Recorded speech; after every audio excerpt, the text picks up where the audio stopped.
Hi, everybody.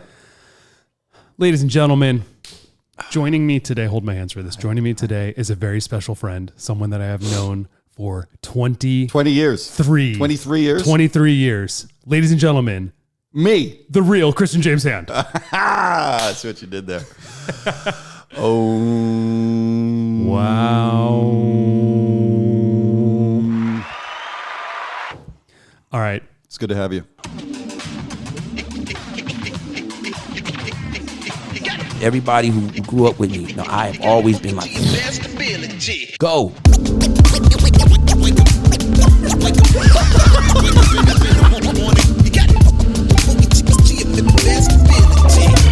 Let's go. So yesterday I was thinking, I was like, who do I want on my show? Who do I want on my show? And Mono Neon wasn't available. I called Mono Neon. He didn't say anything. Yeah. Silence.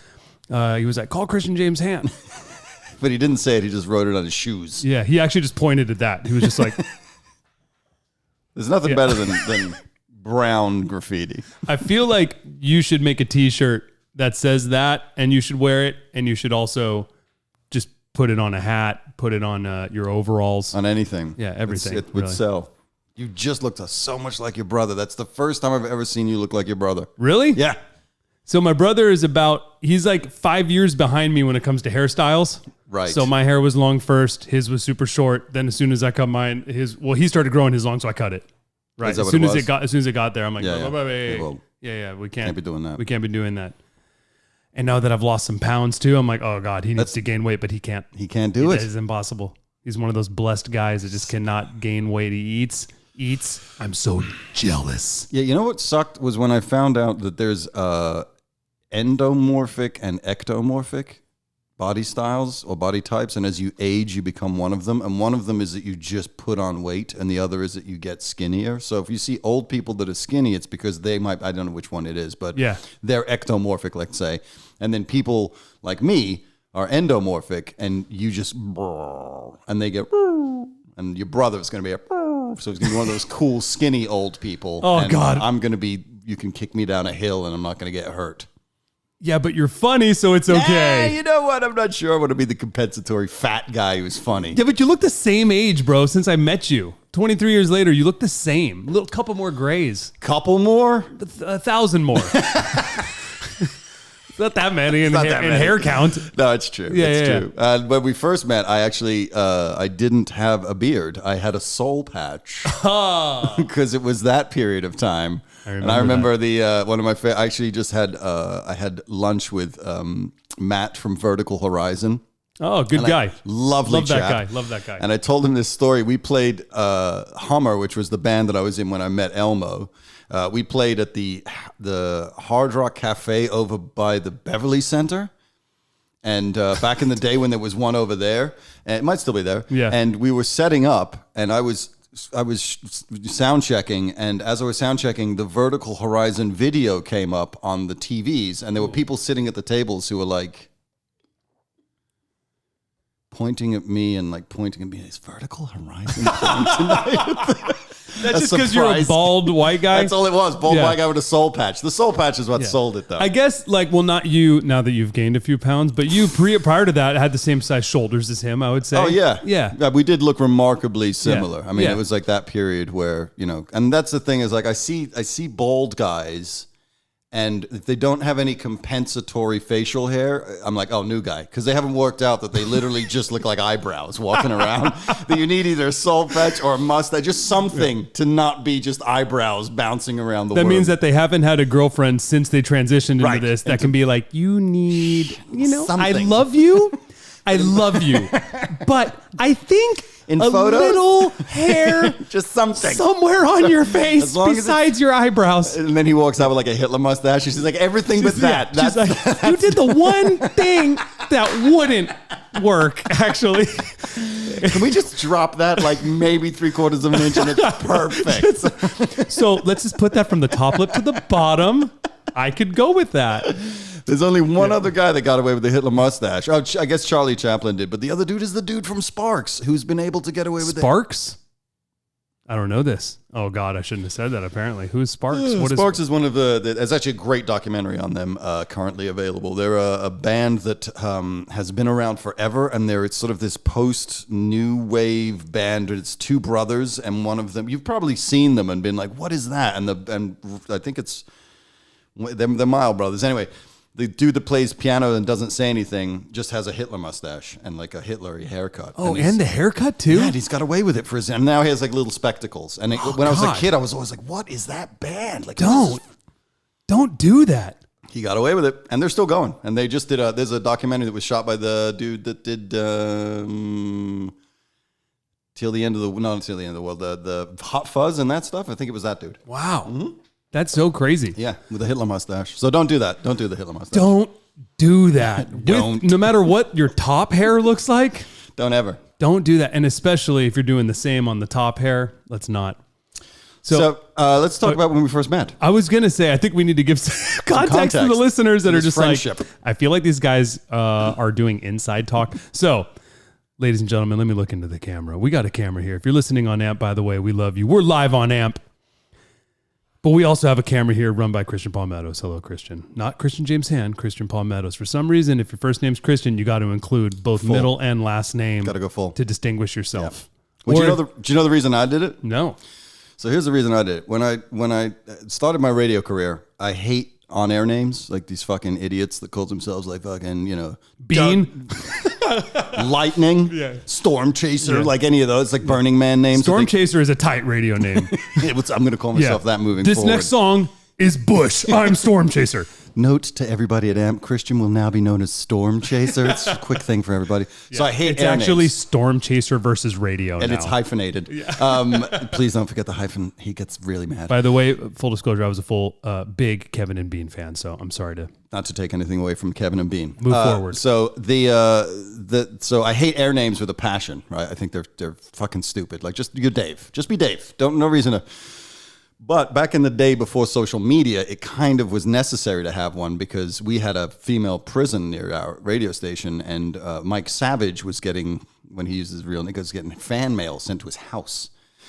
So it's like, you got to kind of have an air name. So anyway, I wanted to be Mr. Clean, because the thing with me and air names is that one of the things that happens with air names is like, well, DJs period is like, you never know what the DJ looks like, right? Like when you hear their voice and then you see them, you're like, oh man, what a fucking letdown. Yeah. Whereas if I was Mr. Clean, immediately you're like, oh, bald guy. There it is. So the radio station was like, when you're not going to call yourself Mr. Clean, because it was a free advertising. So stupid. Right. So then I was like, all right, I'm just going to, what I'll do is I'll push it until I go on the air and I won't have an air name, and they'll literally just have to let me on the air with the name Mr. Clean. Yep.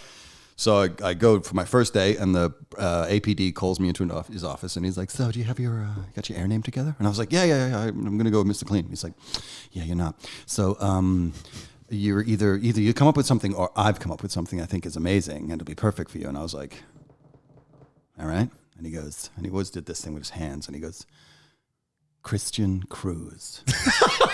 And I was like, I'll have an air name by the time I get back here. So then I had to go with, I listed like my favorite comedians, and it was like Chevy Chase. My parents lived in Chevy Chase at the time. So I was like, I'll call myself Chase, thinking I would burn it.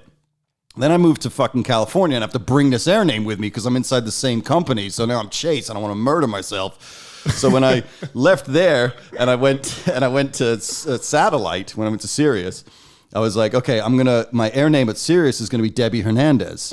What? Yeah. So for the first 3 months of my radio career at Sirius, I was Debbie Hernandez, which is the greatest air name of all time. So I'd go in there and be like, what's up? It's Debbie Hernandez. And we're listening to Rancid, blah, blah, blah, blah, blah. So then 3 months in, we get an email from HQ that's like, you have to tell him to stop calling himself Debbie Hernandez on the radio. And I was like, it's dicks.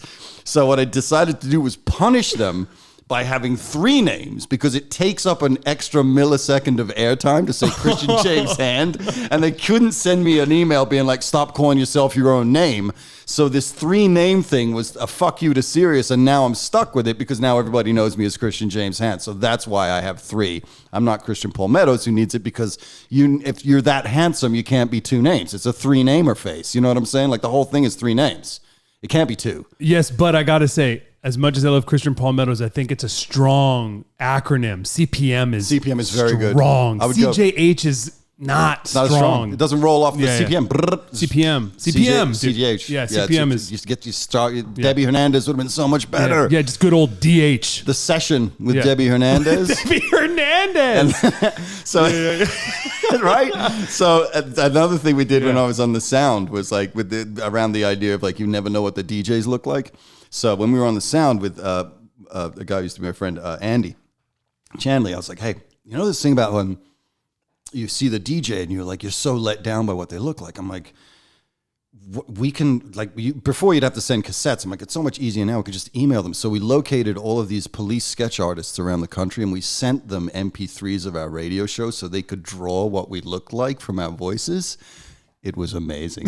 I was a fat, short guy who was on like his third marriage, just doing the gig to pay alimony on these three previous. And I would look so funny, like a cigarette and like headphones, and it was just like frumpy. And then Andy was the big, tall guy every single time. It was amazing. I'm trying to close my eyes and picture you without looking like me. Without looking at it. It's really hard. Especially when I have like this overweight lesbian voice thing that, like I hate my... overweight lesbian voice? That's what I sound like. I think I sound like an overweight lesbian. Like when I hear myself, I'm like, that sounds like, like a stage manager at the Lilith Fair. I do think you sound like a smoker. Oh, okay. Which you're not in most of the cigarettes. Yeah. I'm not even a smoker of the weed anymore, unfortunately. Oh, really? Yeah, my stomach is shot to shit from it. Goodbye. Yeah, I got to watch that. Not worth it. Cannabinoid hyperemesis syndrome. Oh. Yeah, it's awful. That's a thing? Yeah. Yeah. It's really bad. Don't vape. I'm telling you right now. Oh, right. We talked about this. Don't vape. Everybody stop vaping. You're going to hurt yourself in the long run. 30% THC and below. Don't do anything above 30%. Oof. It will wreak havoc on you. Oh, God. And now I've been robbed of my favorite thing, which is getting high and then eating a lot. So now I just eat a lot. Oh, shit. Hence, you're skinnier. Hence, I'm skinnier because I stopped smoking weed. And I'm fatter. Yeah. You got fatter from it. I got less. Yeah. I got less fat. Yeah. I just stopped because I was never like a heavy smoker anyways. I was always social or whatever at night, or when I was a drummer, it's because I was drumming. Right? Sure. And if Did you drum high? Every show. Really? Every I couldn't show. do it. Really? Yeah, no, I couldn't do it. Okay, so not when we first met, which by the way, we're like 12 minutes in, people are just like, who the fuck? Like, why are they talking to each other? But so not when we first started, right? When I was 15 and I started touring with you, but when I was like 18, from the time I was 18 or 19, pretty much through until I started Jammcard and I stopped touring, every show I would smoke. Man, that's amazing. Because I really, that was the only time I love the fact, by the way, smoke. that you noted that we hadn't told anyone our backstory and then just rode straight through the fact that we hadn't done that and just continued on. Should we start or should we finish? Should I end this story? Okay, let me end this. So people, here we go. Look, we're talking about a sensitive subject in the state of California, which is marijuana, and we need to just clarify that I would never. I don't think anyone would have called me a stoner. I was never a stoner, but I would smoke before I play because I love drumming and smoking specifically. So if I wasn't drumming, I didn't care to smoke, and I liked it because it always made me just I would just be in it. I would just be present and drum, and I could do it in front of arenas and not be nervous at all. Would you have been nervous without it? No, I don't get nervous in front of people, whether I'm talking or drumming. I just, I'm very, for whatever reason, comfortable in front of audiences. If anything, more comfortable than ever. Oh, but do you think that did you enjoy it more because you were high? Yes. Okay. Yeah, because if I didn't, I wouldn't be as present. Nice. So I would be playing the show, but I'd be thinking like, I got to do laundry as soon as I'm done. Oh, I forgot to call this person back. I just wouldn't be like present compared to if I would smoke and drum. I would just be enjoying it. Wow. Just enjoying the drumming and the musical little wave that we got going on. Unless I was playing with one of my technical bands, like when I was doing Devil's Orchestra or any of those things. Let's not talk about it because I missed out on all those years and I'm angry about it. So let's not bring it up. Just the best parts of my life. Yep. Okay. So anyways, long story short, I'm not really smoking anymore because I don't enjoy it anymore. It would just make me think too much, overthink things I like just making decisions, moving forward with my gut. I'm a big gut decision guy. Cool, go, let's move. And I'm confident in doing that. And I feel like I can take on a lot of weight or a lot of, whether it's stuff with business, stuff with family, personal, whatever it is. And if I'm sober, which I am 99% of the time, it doesn't faze me at all. And I can just keep piling it on. But I feel like when I smoke, it then makes me, I feel the weight. So that I was like, I'm not going to smoke anymore. Yeah. It's not worth it. Yeah, mine was like, if you continue to smoke, you're going to shut your kidneys down and shit yourself and you're going to die. So I was like, I guess I can't smoke weed anymore. So out of those three things, what do you think is the worst part? Kidneys shutting down, shitting yourself, or dying? Not smoking weed. Okay, we're going to rewind here, people. We're gonna rewind here, people. Okay, so Christian James Hand. Yes. Dear friend. We go way back. We go back 23 years. 23 years. To when I was 15 years old. A young Elmo. I can't believe you were 15. Like, I always thought you were 17. The fact that you were 15 is bad shit. Dude. I was 15. I was in a band called Limit Point, which was my first gigging band, like real gigging band. And they were in their... Shaw was 19, Mikey was 22 when I joined the band. And so I was like little bro by far, because 15 and 22 is a big difference. Dude, it's huge. 15 and 19 is a big difference. And so but they were great. I mean, they still are great guys. Lovely guys. Love those guys. Mikey still to this day works on Jammcard, is on our Jammcard team, which is amazing all these years later. Very talented. Adorable daughter. So cute. So cute. So cute. Big shouts to Mikey and the fam, the Sabatellas. So yeah, our first tour, van tour. Yeah. Bars. Yep. Small clubs and bars. Yep. And community centers. Yep. Mikey booked the best community center in LA, La Cañada Community Center. Boom. Huge, epic shows there. Yep. Especially like the When We Were Young festival's about to happen or whatever. And so much of that lineup played that community center with us. I swear. I was like, oh, yep. Newfound Glory, Ataris. There's like so many on there that did. Anyways, we did a tour, a bunch of dates. I don't remember. Let's say 10 with probably like a Southwestern tour. Yeah, it was like Arizona, Vegas, San Diego, Vegas. Yeah. With this band called Hummer, which was Christian James Hand's band. Do you remember the other band? There was another band on the tour? Yeah. We played dates with another band. H is Orange.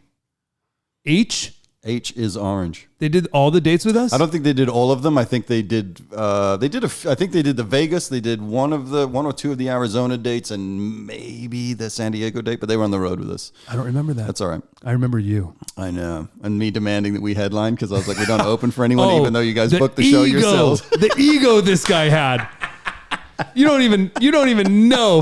Okay, look, I know there's a lot of Christian James Hand fans, and all the fans love you for what you do with the session and your creative mind, you being a music historian, you knowing everything about all these songs and having access to all these songs, and you being such a great storyteller, but they don't know lead singer Christian James Hand from 20 years ago. He was a dick, right? I was a dick. Mikey booked the tour, and then I demanded that we headline because we don't open for anybody. Yeah. And we were nobody. Yeah, and it was like, well, we sold 9 tickets and you sold 8. Yeah. So yeah. We did headline every show though. But that tour was so huge in my life, man. I'll never forget that because first of all, I was the youngest person by far in the tour because the other guys in my band were 19 and 22 and I was 15 and you guys were even older. Yeah, we had, Mikey, I'm sorry, Onion was probably the baby of our band, and then Adam and Greg, who were a couple of years older than you, and then I was 30. No. Greg is older than Greg's probably a few years older than Mikey. Oh, okay. So he was like 24, maybe. I want to say that. Yeah. Because they were out of college at that point, so they were 23 and 24. I was 30 because I'd never planned on being a lead singer in a band. Unbelievable. So here I am, 15, on tour with a 30-year-old, right? But I'm the baby, but I'm also trying not to be an idiot kid. Like I wanted to be, because I'm by far the youngest with the whole entourage. So I was like, I really want to fit in, be cool, whatever. But I'm still a nerdy little drummer kid, and you guys all definitely gave me a lot of love, and I feel like a big part of who I am today was from the development that happened in those years. And even though you were a dick and had a big ego. Yeah.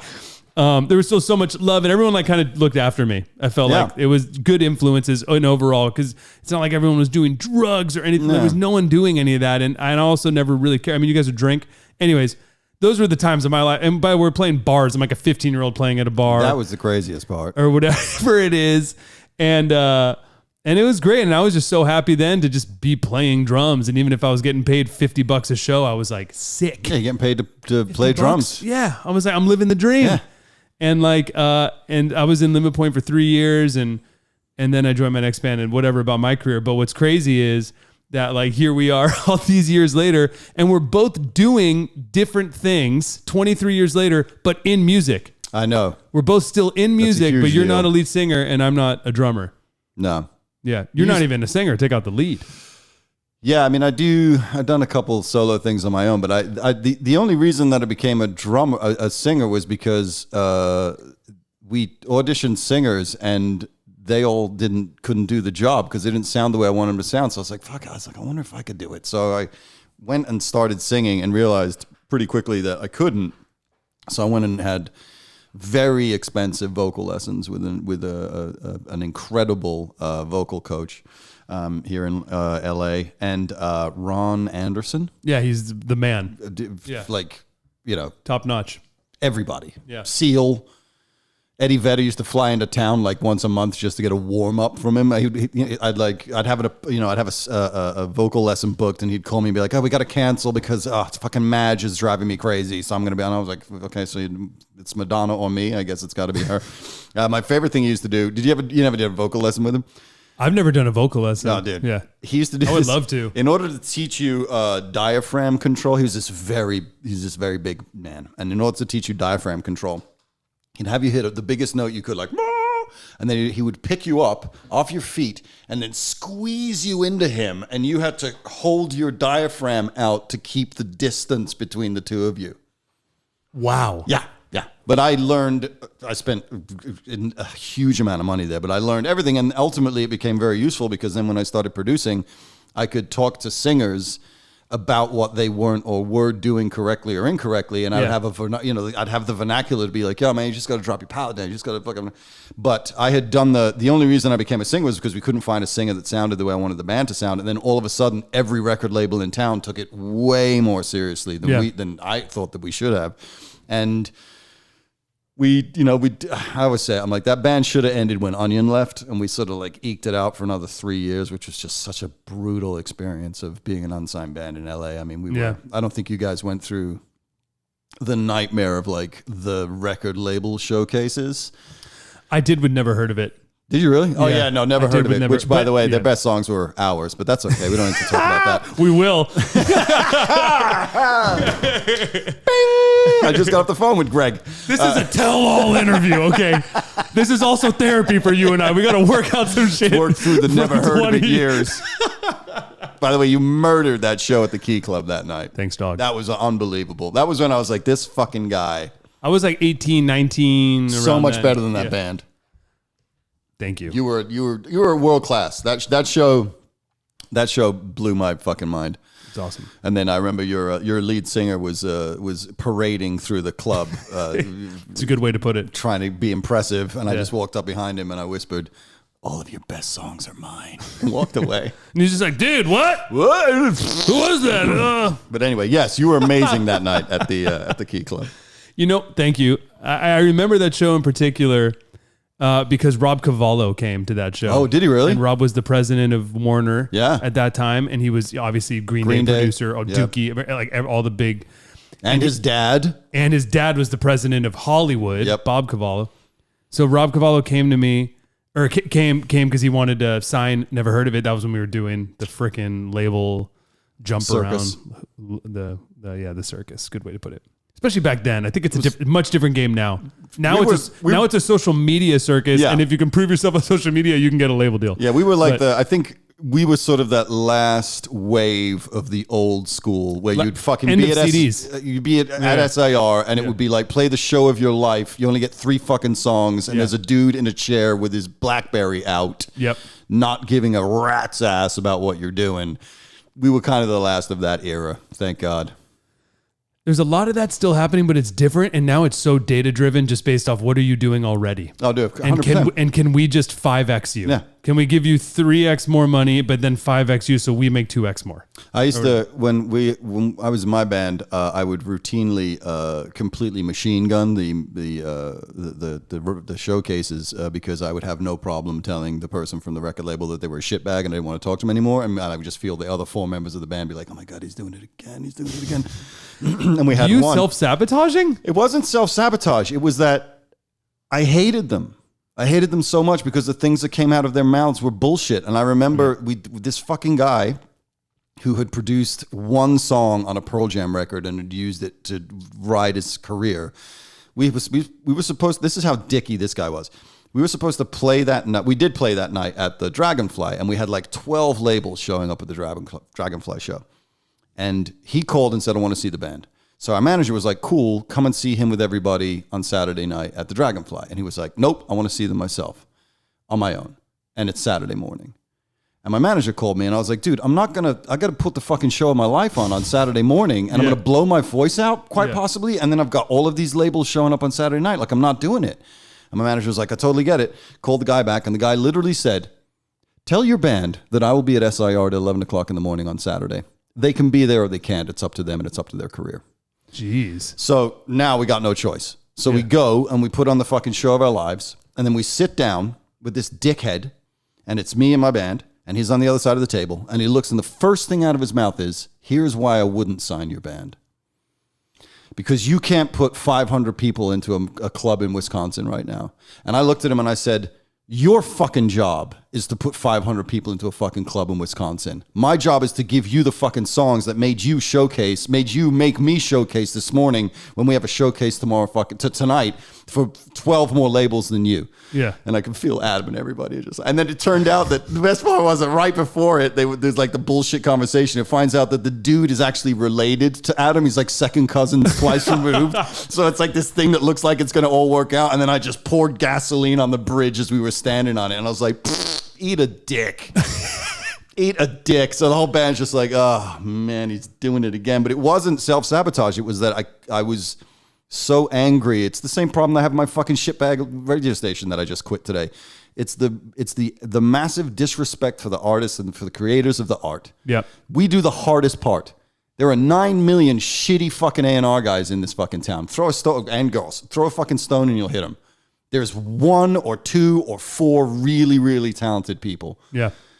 In Jammcard, there's 100,000 of them, and they're all great. Playing all different instruments and doing all different jobs. But because they're vetted.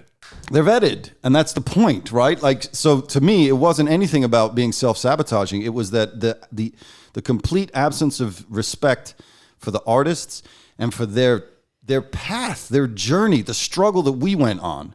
To have some fucking dickbag, literally, we had Jeff Sosnow, and I've busted his balls about it. That's why I can say his name. Jeff fell asleep on the couch in our rehearsal room during our showcase. I would face away from the couch because I didn't want to look at them because they could just see how much I hated them in my eyes. So I would stare away. And then Greg, our mutual friend, who I just was talking on the phone. He said, hello, Elmo. Greg was on the other side of the room and he's doing this like head nod thing to me. And I'm like, what the fuck is Greg's the guitar player in his guitar band. player. Yeah. And then went on to be in Never Heard of It, stole our songs and gave them to that band without our permission. It's not a big deal. We'll get to that in hour 2. Worth it. So really worth it. Those songs are great. So so he's doing this head nod thing and I turn around and literally, and you remember how loud our bands were. We were not in quiet singer-songwriter bands. And this dude is asleep 3 guitar players. 3 guitar players at 11. And this dude's asleep on the couch, and I was like, holy shit, this is insane. Dude, that's and then it just went from bad to worse. Then we had the Jeff Blues of the world, and we had all these, like, it broke the spirit of the band to the point where it got so, I don't know if you know this, it got so, it's so bad between me and Greg that I demanded that I heard all of the versions of our songs that Never Heard of It were doing before I would allow them to be put out. So he would have to bring them to my house on CD. He would pull out outside the Madison. He would wind the window down a millionth of an inch and just push the CD out. And I would take it and turn and walk back into the building. Oh my God, the hatred between you guys. And now I'm calling him up being like, am I going to die of a heart attack? He's like, all right, listen, let's talk you down here, champ. It's all going to be okay. So any friendship can be repaired, people. You just have to love each other through it. Yes, for sure. And you just have to break up the band. Yeah, break up the band. But nonetheless, fuck the old lead singer from Never Heard of It. All my best songs were his. The fact that he refused to change the lyric on Hard-Headed from You Can Try to Stop Me, but it's like Stepping in the Ring, which was the original, and your dickhead singer sang You Can Try to Stop Me, but it's like Stepping in the Rain. And it was the biggest insult that I could imagine. Because I worked so hard on those lyrics of that song to turn. Do you know what Greg's original lyric was? No.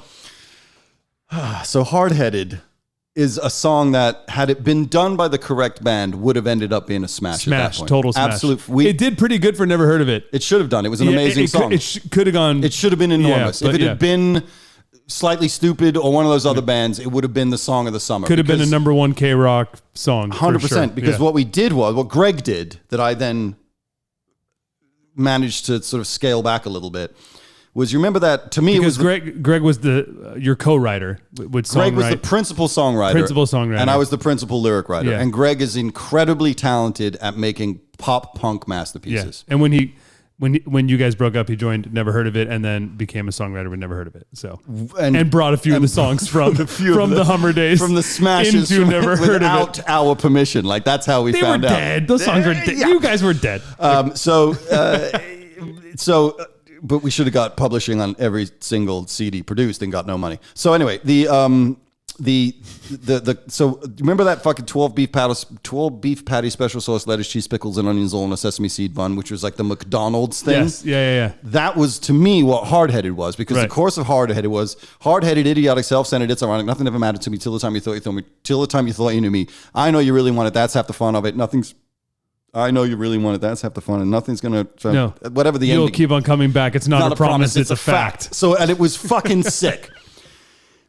Greg's original. But let's do it in the tempo. Hard-headed, idiotic, self-centered. It's ironic. Nothing ever mattered to me till the time you thought you knew me. I know you really want it. That's just the fun of it. You'll keep on coming back. It's not a promise. It's a fact. It was a fucking smash. Would have been a smash. The original chorus that Greg presented on New Year's Day of 1999 or 2000 was hard-headed, idiotic, self-centered, it's ironic. Nothing ever mattered to me till the time your mama blew me. Oh, jeez. I swear to God. Greg wrote that. And I looked at him and I was like, okay, so I'm 31 years old, champ, and I'm not singing that fucking lyric. So I turned it around to what I thought was a pretty dope piece of poetry, was nothing ever mattered to me till the time you thought you knew me. Love it. I know you really want it. That's half the fun of it. You'll keep on coming back. It's not a promise. It's a fact. That song, every label in this town wanted to sign us for, well, first they wanted to sign us for the fucking Tori Spelling song. And then the Tori Spelling song was epic. I sang it at my 50th birthday because it was everybody in town had heard of this Tori song. But I knew that at 30 years, and this was like the third song I'd written for Tori Spelling, and I was like, I can't be 30 years old and in mid-state fairs at 45 singing like a total alcoholic, like just playing with like one original member of the band. Maybe it's Greg. And I was like, I can't. So we would play these shows and they'd be like, 150 people at the show, and they would start going, Tori, Tori at the end of it. And the record labels would be like, what's this Tori thing that they're yelling about? And I would look at them and be like, no idea. They started doing that like 3 weeks ago. And I don't know why they yelled Tori at the end of our set. And I remember I was in a band with Onion up in Paso playing bars and shit. And so we did an acoustic version of it. And I told that story. And we only did it once. And I told the story and then I played the song. And the bartender came up to me afterwards and was like, you're absolutely right, dude. That song would have ruined your life. And then at my 50th, I invited, do you remember Sweet Chin? He was the little guitar player in my band. So Sweet Chin was an unbelievable emo guitar player who was in our band and was like, I was a fan of Death Cab for Cutie before Death Cab for Cutie existed kind of guy. And he was. He came to my 50th, and me, Greg, and Adam did Tori on stage at my 50th. And by the chorus 2, the entire crowd is singing it. And he was like, I sat in the fucking crowd and I was like, this son of a bitch was right about this fucking song. It would have been millions, but we never would have ever come back from it. So that song got burned so that we could do Hard-Headed. And Hard-Headed should have put us on the map, but we tried it. We did 6 different versions of that song. And your band's version of it was the most credible, to be honest with you, because I wasn't credible singing that song because look this fucking guy. Come on, Ron Anderson, help him out. But the thing was, the fact that your dickbag singer said it was stepping in the rain. You could try to stop me, but it's like stepping in the rain. I was so mad, and I remember screaming at Greg down the phone at that. And then what you guys also did, I'll Change for Now. Yeah. Which was a great song. Yeah. An even better, great song. And the second iteration of it where Greg put the bridge in And the bridge is magnificent in that song. Like the two of us crafted, because originally it didn't have that bridge, and the version that we wrote and recorded didn't have the bridge. And then when we started doing it afterwards, it had the bridge. And then you guys got to do the version with the bridge in it. And that song also should have been a fucking. I had some amazing. monster fills in those songs too. Yeah, Monster. They let me do that. It was great. So that was how we met. And then that was how the story proceeded, which is so ridiculous if you think about it. It's what's crazy to think about is how much our lives have swirled together, because I was in Limit Point as a 15-year-old. You were in Hummer. I quit Limit Point and joined Never Heard of It 3 years later. And then Hummer breaks up. Greg joins Never Heard of It. What are the odds of that? Nope. And we're playing songs that you and Greg wrote. I know. And doing our versions of it. And I remember because back then especially, I was like, just the drummer. Right. It wasn't until I was in my 20s when it was like my bands. Even though I was like in those bands, right? They were my bands. But I was always like, just the drummer, right?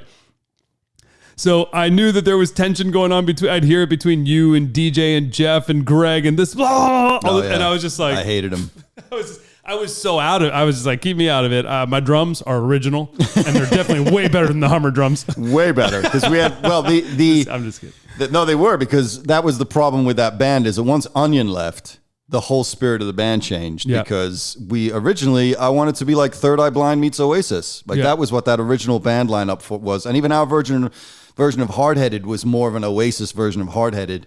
And we should have broken up the minute that Onion left, and we eked it out. We played one show, Adam and I talk about all the time. We played one show at the Whiskey with this drummer, Scott, who after the fact we found out was probably a meth head, because he kept getting cold medicine from Adam.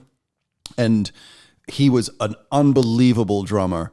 And we played one show at the Whiskey, which was the greatest show we played as a band. And then everything sort of fell to pieces. But I never wanted to be in a pocket punk proto fucking. Yeah. I was never that guy. Yeah. Like I was too old.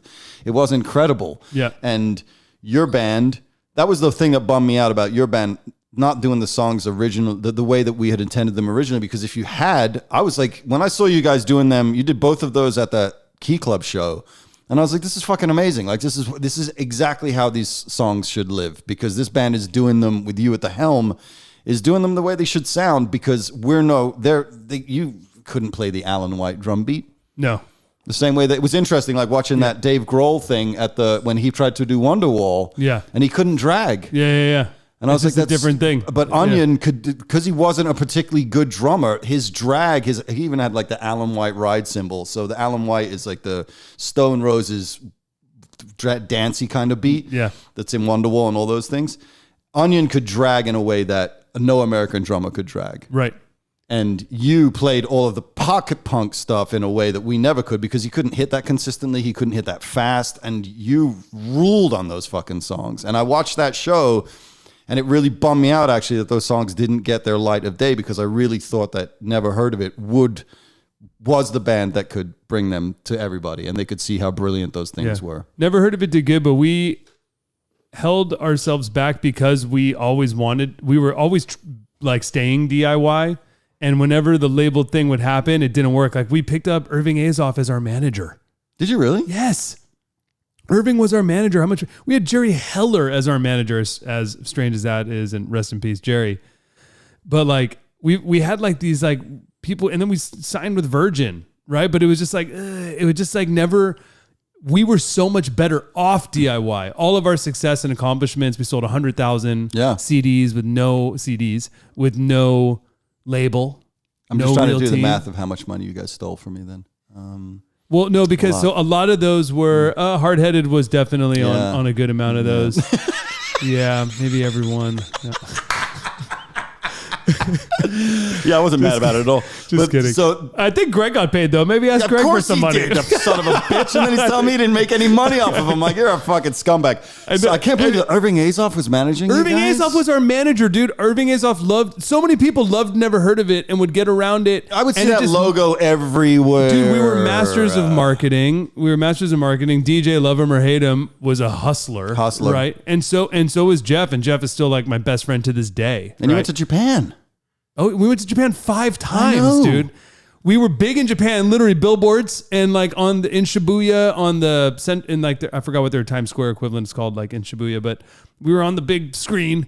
I remember being there and being like, wow, I was like 19, 20. And that was all yourselves? It was all self-done? Yeah. Well, we ended up signing to it like a Japanese territory. I didn't see any of that money label, either. yeah. I didn't see any yen off of those songs. That was not hard-headed, but it wasn't? But I think I'll Change from Now was on that. Yeah, I think I'll Change from Now was on that album, yeah.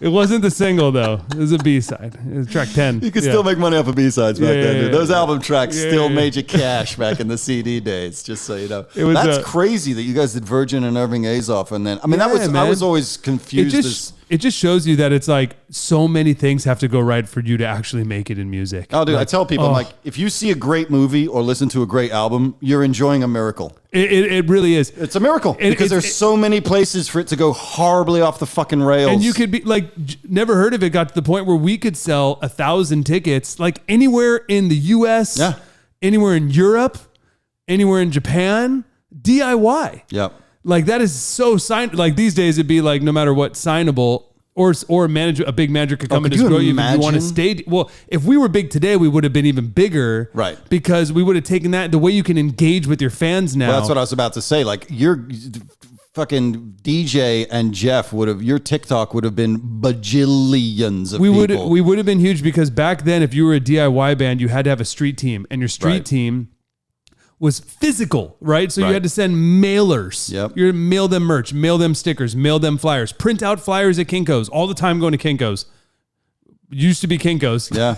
Right? Like print it out, plaster it there, print out 100, go to the mail, send it to your fan in Chicago to put it up in their city. It was like so grassroots. And now it's just like, make a post. Hey, if you guys share it, I love you. Right. Love you, my followers. Right. Like that's today, which is beautiful. It's unbelievable that artists can have that today. So if Never Heard of It was popular, don't get me wrong, I'm glad that we weren't, because I didn't also want to be stuck in Never Heard of It for my whole life. Like I'm so grateful. I remember we had our 10-year reunion we did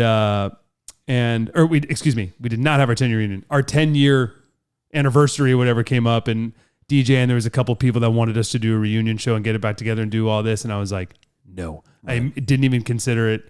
Because I also we're talking about it right now, but I don't even really talk about Never Heard of It. A lot of people don't even realize that was me if they did know Never Heard of It, because Never Heard of It did like get around, and we had fans and we toured a lot, and especially a lot of the industry people from then are still in the industry now. So they'll be like, every once in a while, it'll be like, you were in Never Heard of It? Yeah. Like years later, I'm like, no, I wasn't. So because it's just, I was also like the good kid of Never Heard of It. Right. There was a lot of partying going on back then, but it was never me. I never have been a partier. So, anyways. Yeah, my manager, we worked out that she was at the showcase that we did for Capitol. That's crazy. She was she was an A&R person at that. She sat in that room, and I was like, yeah, no, that was when Andy Slater took over. Miserable. Everything was falling to pieces around us. Like the people that were making it work, like I always had such massive respect for Richard and Stephanie from Drive Thru. Yeah. Because they who managed Never Heard of It also. Did they really? Wait. Or Limit Point? No, they managed Never Heard of It. Never heard of it? Richard and Stephanie. That makes sense. Yeah, they used to. So I did a local spotlight. They ran Drive Thru Records, by the way. I did. And they basically invented the new model. Yeah. They were one of, I think more so than Razor and Tie and all those other guys. Like For sure, more so. They sort of, everyone modeled themselves on the Drive Thru Records fucking model. They created a scene and like a brand. That you saw that logo and you were like, I'm buying that because whatever that is, it's going to be great. They had unbelievable fucking ears. Fat Records, Epitaph, and Drive Thru Records. But even, I think Drive Thru Records was the younger, less punk rock, more pop punk emo. Right. And also had the thing that Fat certainly... They super served an audience, whereas Drive Thru pulled in with like RX Bandits and all those others. They're the spread Phoenix TX, like Newfound Glory, those bands. Blink 182, like Jimmy Eat World was on. The first time I heard Jimmy Eat World was on a Drive Thru Records comp. On a comp, they did a song called H Model, and Richard and Stephanie were based in Ventura. on Ventura Boulevard. And I used to do a local show on Tuesday nights on Y107. And I loved Alistair and RX Bandits. Alistair, and all those bands. I played a bunch of shows with them. And Phoenix TX. But I was only allowed, because it was locals only, so I was only allowed to play bands from the area. So we would literally have every drive-through records band on the air, and I would lie about where they were from. That's so funny. Like Alistair would be on, I'd be like, oh, they're from Simi Valley. Phoenix TX, even though it had Texas in the name. But that was when they were called River Phoenix. It was before they had to change their name. I remember that. So they loved me, and I loved them. It was like such a cool relationship. And being part of that was the most rewarding part of that whole thing, was because was that I felt like my show is actually part of a burgeoning scene and of pre-internet. We didn't even have a fucking website at that radio station. That's how old that was. Well, Y107 was awesome. I remember after Hummer, when you were doing Y107, I thought you were before. It was before. It wasn't during also? No, because the reason we did Hummer was because I got fired, and then I got all these job offers around the country, and I didn't want to leave fucking LA. I was like, were you at a different radio station then? I was at Soundbreak. I was at that internet portal that spent like $90 million in a year. We had like our own blimp and all that shit. It was fucking madness. It was totally crazy. Because I remember when you did Y107, I was just like, whoa. Yeah, it was awesome. I was as a kid, I'm listening to K-Rock, Y107, as just bouncing between the two of them all day, every day. As an LA kid, didn't have a lot of money, so I couldn't buy all the CDs I wanted. So I would just drum along. Oh, nice. To Y107 and K-Rock all day, and then every once in a while, I'd be like, "Mom, can I please get the Green Day CD?" And then like finally get a Green Day CD, and then burn it out. Greg would call me. Before, because I was on the S7 at midnight, and Greg would call me on like a Friday night, and he'd be like, all right, dude, so we're going to be on the 405 at like, or the 710 or whatever, at like fucking 803. Can you sneak a thing on my, because he'd be on a date. And I would go on the mic and be like, oh, this one's going out to Greg and Susanna, who are banging up the 5 right now. And he got fucking Roadhead or whatever. He'd be like, hey, yeah. And then he was like, he would come to the station and bring her by. So it would, because Adam, the bass player, so the reason that band started, it's amazing. The reason that band, stunning genius. The reason that band started was because I got fired from Y107. I got job offers because, once you're on the air in Market 2, the world opens up. Because you've proven, the only thing bigger is New York. And the only reason that New York is Market 1 isn't population size, it's population density. Market 2, LA. So it's San Diego, Chicago, Texas, and all these places. And I was like, I just fucking moved here. Like, I'm not moving again. I have Asperger's. I hate change. Like, I'm done. So I stayed here, and we had nothing to do. And Adam wasn't working at the station. He wasn't working full time at that station at that point. And Greg was working at the Cheesecake Factory. So Nurse Greg was working at the cheese. I've got nipples too, Greg. Could you milk me? So Greg had, he had nothing to do during the day. So we were like, fuck it. Do you want to start a band? Let's just jam together. We don't want to start a band. Do you want to jam? So I started on drums, and it was me, Greg, and Adam as a 3-piece. And we just started doing these like fucking emo songs. And I was like, this is really beautiful. And they're like, all of the cool stuff that was happening at that point to me was, like the records from like American Football and Death Cab and all that kind of like jangly thing. And we were sort of a little bit proto-punk, but there was this other thing.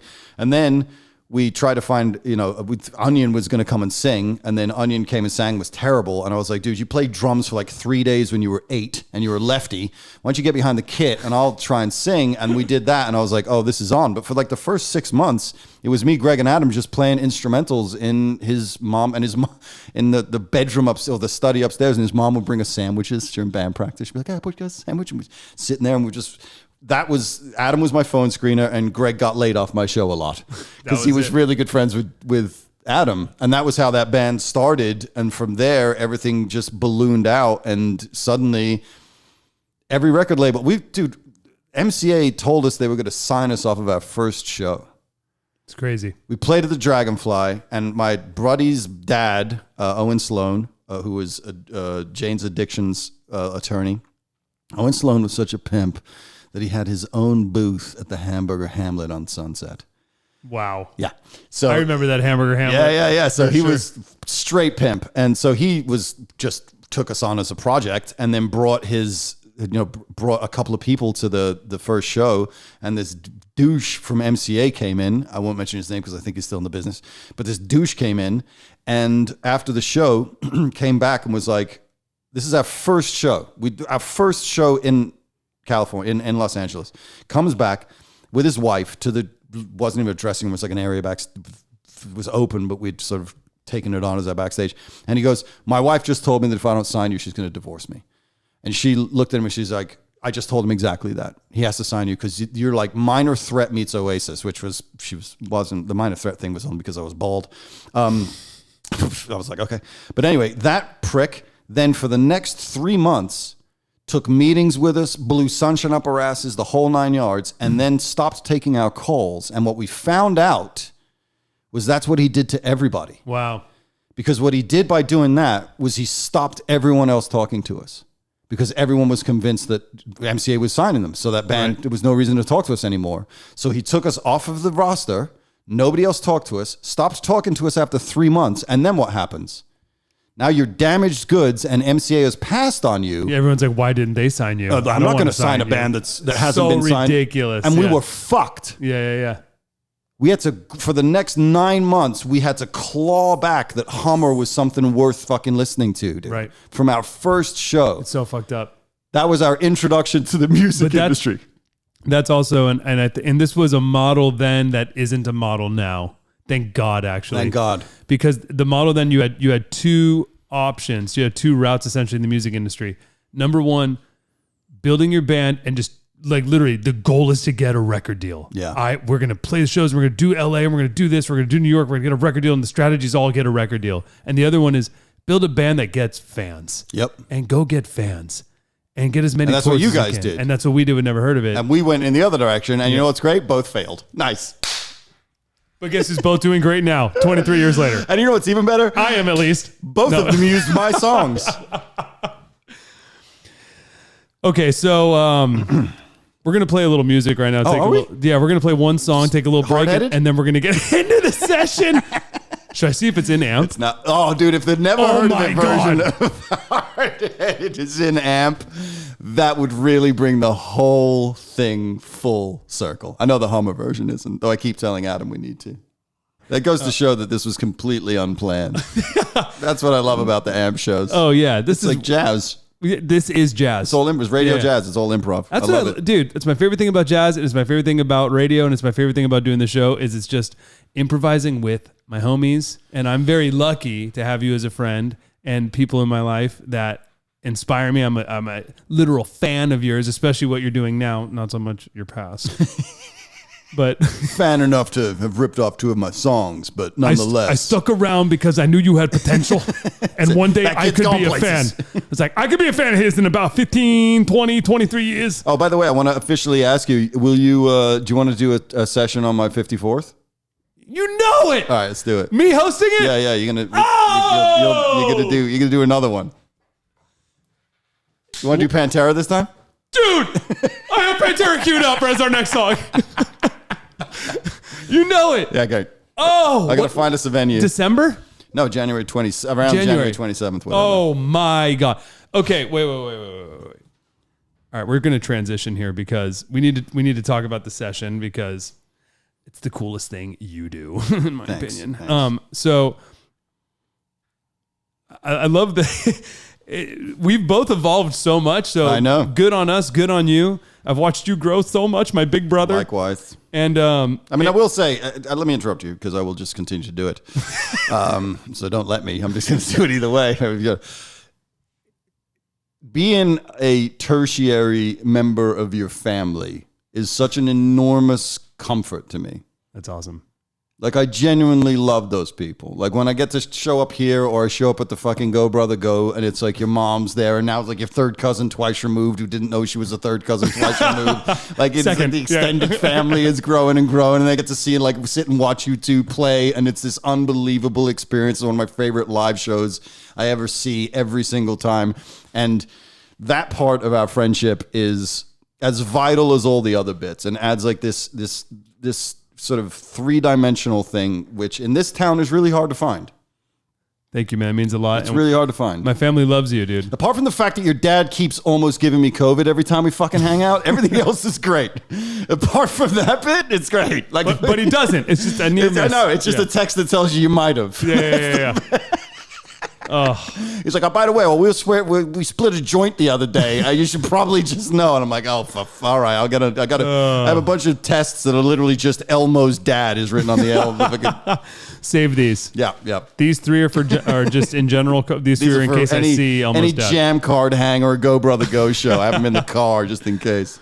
So talk about how good I am at the thing. Okay, so here comes how good you are. Thanks. So when you were on the radio for years as well, KLOS, a bunch of other radio stations, which I always thought was the coolest thing ever, being on LA radio. And you were on iconic LA radio stations, man, which is fucking awesome.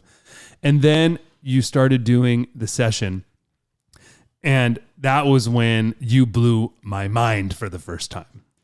And so the session, I know you got there's a bunch of fans probably listening to this and everything of yours that know exactly what you do and love what you do. You have such a strong like cult following with that. But then for anybody that does not know the session, I highly recommend you seeing it, you listening to it, you tuning into it. Hopefully there will be more of it coming really soon. Yep. And, but essentially Christian, and I want to say what you do first, my interpretation of what you do, and then I want to understand how this even came to be, because I don't even actually know how it came to be. So before you interrupt me, yeah, please. Christian has somehow the stems to hundreds of the best songs of all time. We're talking Queen to the Beatles to Pantera to the greatest band of all time, Van Halen. And Christian, from your years of being a DJ, being a music lover, and just how nerdy you get studying things and going deep into history and facts and everything and how great of a storyteller you are and a rambler you are. Tell me about it. Christian does this show, the session, where he breaks down a song, actually 2 songs typically per show, if it's a live show. And he starts with playing just the bass stems, just the drum stems, then goes to just the bass stems, just the guitar stems, all isolated. Then finally the vocal, or if there's sound effects or horns or whatever else it may be, depending on how many tracks there are in the ISO stems, or if it's the Beatles and it's like 4, but that's as small as it gets. And he does it, and in doing it, tells you the story of how the songs were made, and it's like seeing through the songs and getting to hear, it's like looking at a painting and being able to see the underpainting and like understanding like how this song became, and like listen to the nuances of Freddie Mercury's vocal as he's singing this part and how you can hear him drinking water in between this take and clearing his throat, or listen to how these drums sound with this song. But if you actually isolate the drums and hear only the drums, they actually sound like crap. But then when you actually put it in the context of the song, they sound absolutely perfect. And it's just like, you re-fall in love with songs when you go and see the session and you hear Christian explain to you why these songs are amazing and the stories of how they were recorded and the back history of the artists and everything that happened and the drama and the love and the hate and everything that happened with it. So it's really one of the best shows ever. And he's been doing it. Well, you've been doing it in LA for several years now. Yes. And it's amazing. It's always packed, sold out. All this shit's great. And then we got to do them at the Jammcard house, which was awesome. Which was the best when we first launched the real version of Jammcard, which was Attempt 2. Attempt 1 was fail, try again. Isn't it always? Attempt 2, we're still on, baby. We're 6 years into Attempt 2, so let's keep it going. And we did. That was in the same week we started doing the Jam at the Jammcard house. And we started doing the session at the Jammcard house, and we were doing them every other week for a glorious 8 weeks or something. Yeah, that whole summer was amazing. The whole summer, and it was incredible. And we're talking you doing Stevie Wonder songs, you doing Toto. We did Rosanna, which blew everybody's mind. Marvin Gaye, like Halen, Fleetwood Mac, Van Halen, Fleetwood Mac, unbelievable.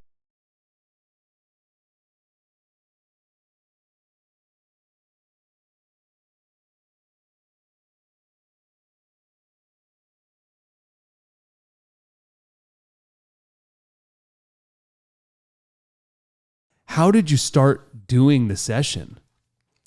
It started as, like if you were around engineers and producers in LA, mid 2000s, these things started to appear. And what had happened was that, all of those original recordings were done on tape, and the tapes either, if you're the Universal Music Group, you allow 100,000 of them to be set on fire by accident. And if you're, because that's care. And if you're not, and you simply have these tapes, the tapes start to disintegrate over time. So they have to rebake them in these ovens to get the plies of the vinyl of the tape to actually stick back together, and eventually they fall to pieces. So what happened was they would send them to these archive houses, and with no oversight. And engineers at these archive houses would be like, "Am I looking at fucking all of the 7 greatest Fleetwood Mac songs of all time, and nobody's sitting here?" And they would slide them onto a hard drive and leave. And then all of a sudden, you started to see engineers when you'd go to a recording session or you'd be hanging out with somebody. And, they'd tell you that they'd be like, "Oh, man, I got Fleetwood Mac." And be like, "Oh, I got The Who." And you'd trade them. And so this whole underground started of trading these things. And I had, been working. When I came out of the radio experience, I started, at the same time that I was at Sirius, I started producing records indie and then did a couple for Island. And so I was working with Pro Tools and getting these things. And I built a pretty good library.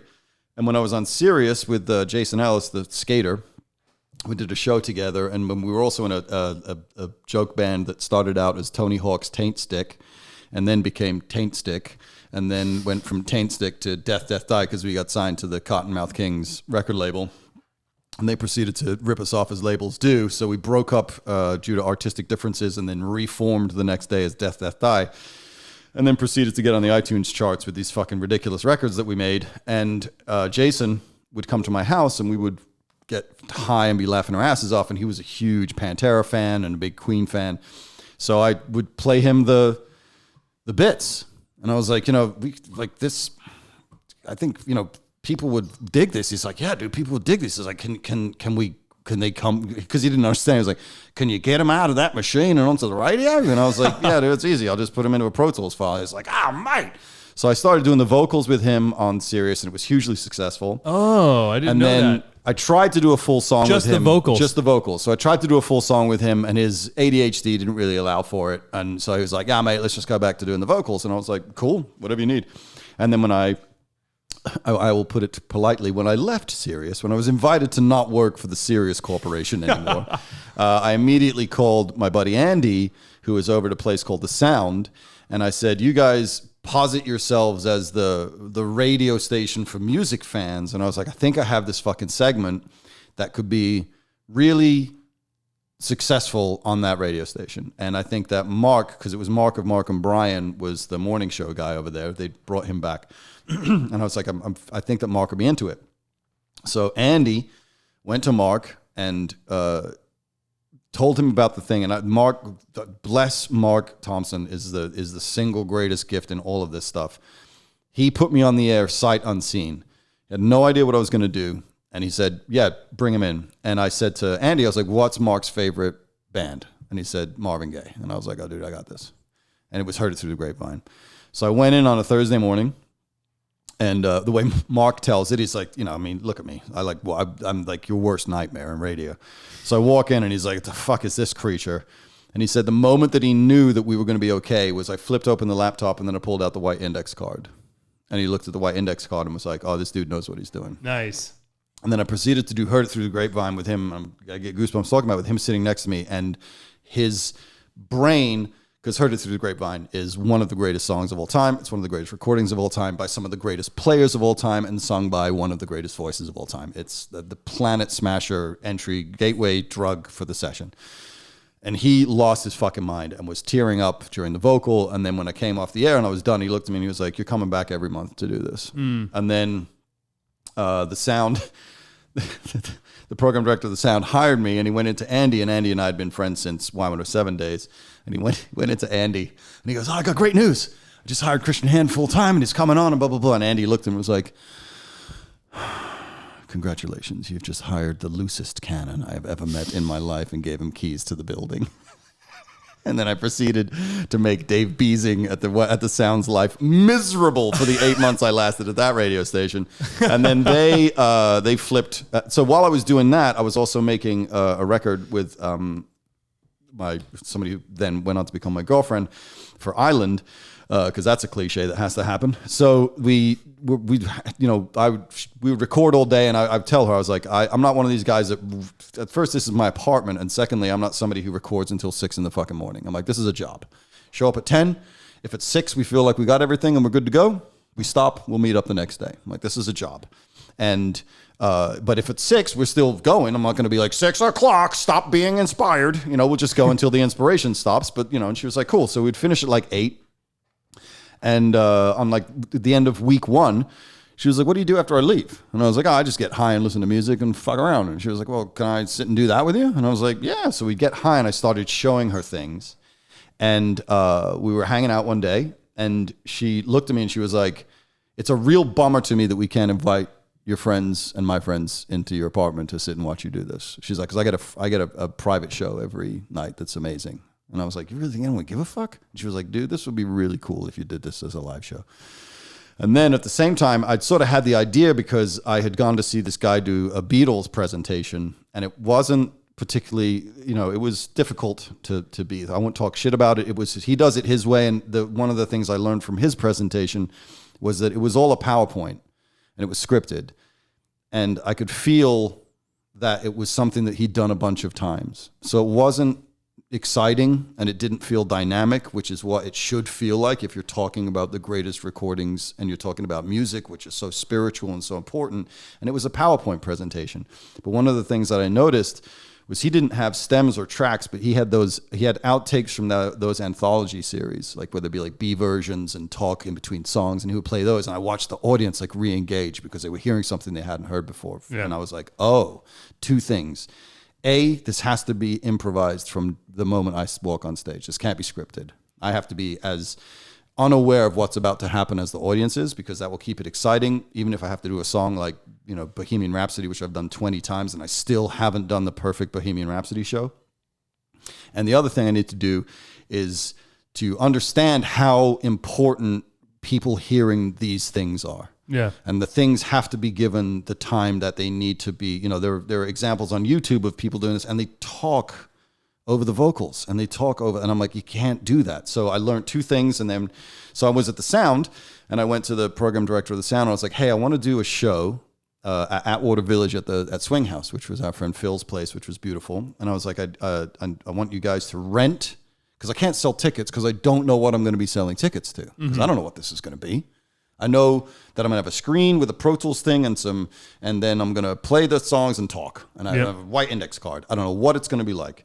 So I was like, you guys, it'll be a sound event. Will you guys rent the thing, and then I can give away tickets for free, and that way we don't have to sell tickets. And they were like, okay. So I went on the air and I was like, hey, I'm going to do a thing, and I have no fucking clue what it's going to be. And I'm going to do Toto's Rosanna. And actually, I don't think I've announced the songs. I was like, I'm going to be doing this thing. And 150 tickets went. And I went on stage.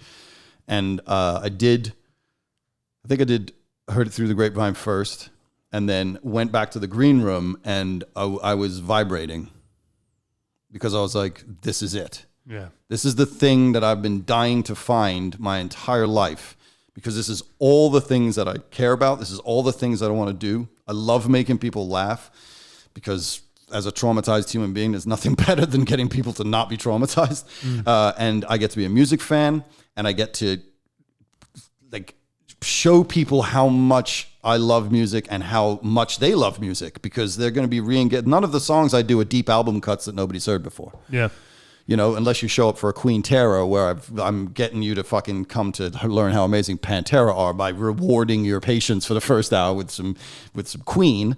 Most of the stuff is stuff that you're fully engaged in and already know, but you're listening to it in an entirely new way, and you're getting. And the thing that I didn't realize happened is, because we're musicians and we've been part of the experience of creating music in a studio and working in that way, we already have like a tertiary EQ understanding of songs, and we can listen into them, and you could focus on a bass line.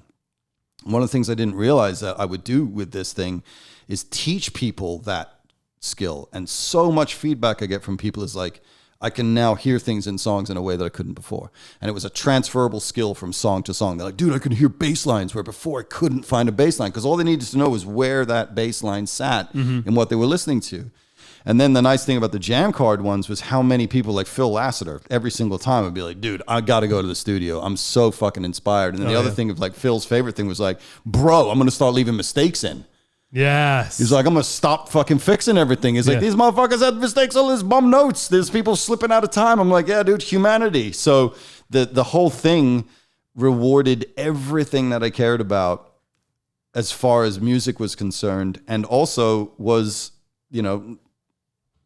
it's not necessary. I mean, it's more arrogant to make your band be the headliner on a tour that somebody else has booked. But there's the arrogance of being able to say that, it was really nice, similar to you. And I think that's where that is one of the commonalities of our experiences, creating something that nobody has done before. Yeah.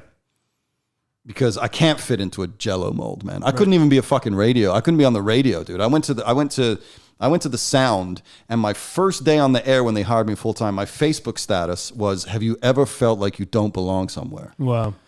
Because I looked around and I was like, "Oh, this is a death march." Yeah. Like this is just same as fucking KLOS. That's a death march. Radio is a death march. There is nobody's doing anything. The newest thing to happen on radio was me. Yeah. That's not arrogant. That's a fucking truth. The newest element of a radio show to ever happen. Frank from, God bless him, Frank from Heidi and Frank was like, this is it. When Uncle Joe Benson walked up to me and said, "You are doing some of the greatest radio I've ever heard," because he came in, it was really beautiful, actually. I did the show with Mark for a while before I got the full-time gig. And Uncle Joe Benson is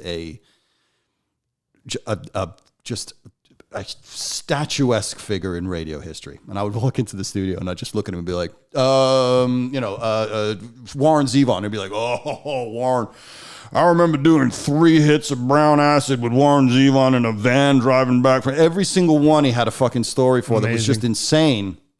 And I did Boston one morning, and the next day that day I did Boston, and then I was sitting outside, and then he walked in and he was like, "I just did something I haven't done in decades." He's like, "I sat in the parking lot and I listened to you do Boston and I wept in my car." Wow. Because my friend Brad had never sounded more beautiful to me. Wow.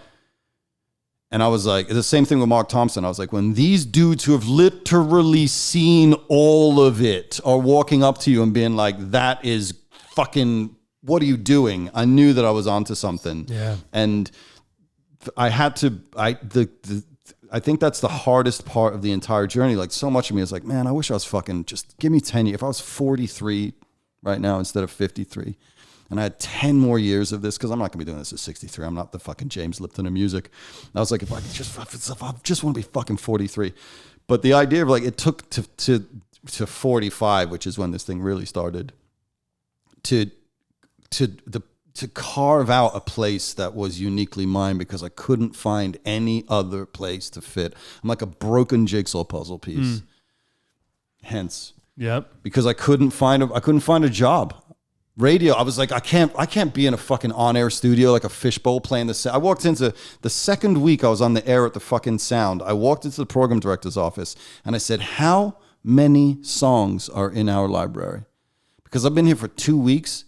And I think I've heard all of them because I'm starting to hear repeats. Yeah. That radio station, their library extended from 1969 basically to 1989. It stopped at grunge. That's 20 years. Take a guess at how many songs they had in their music library. 50. 210. Oh, wow. That's crazy.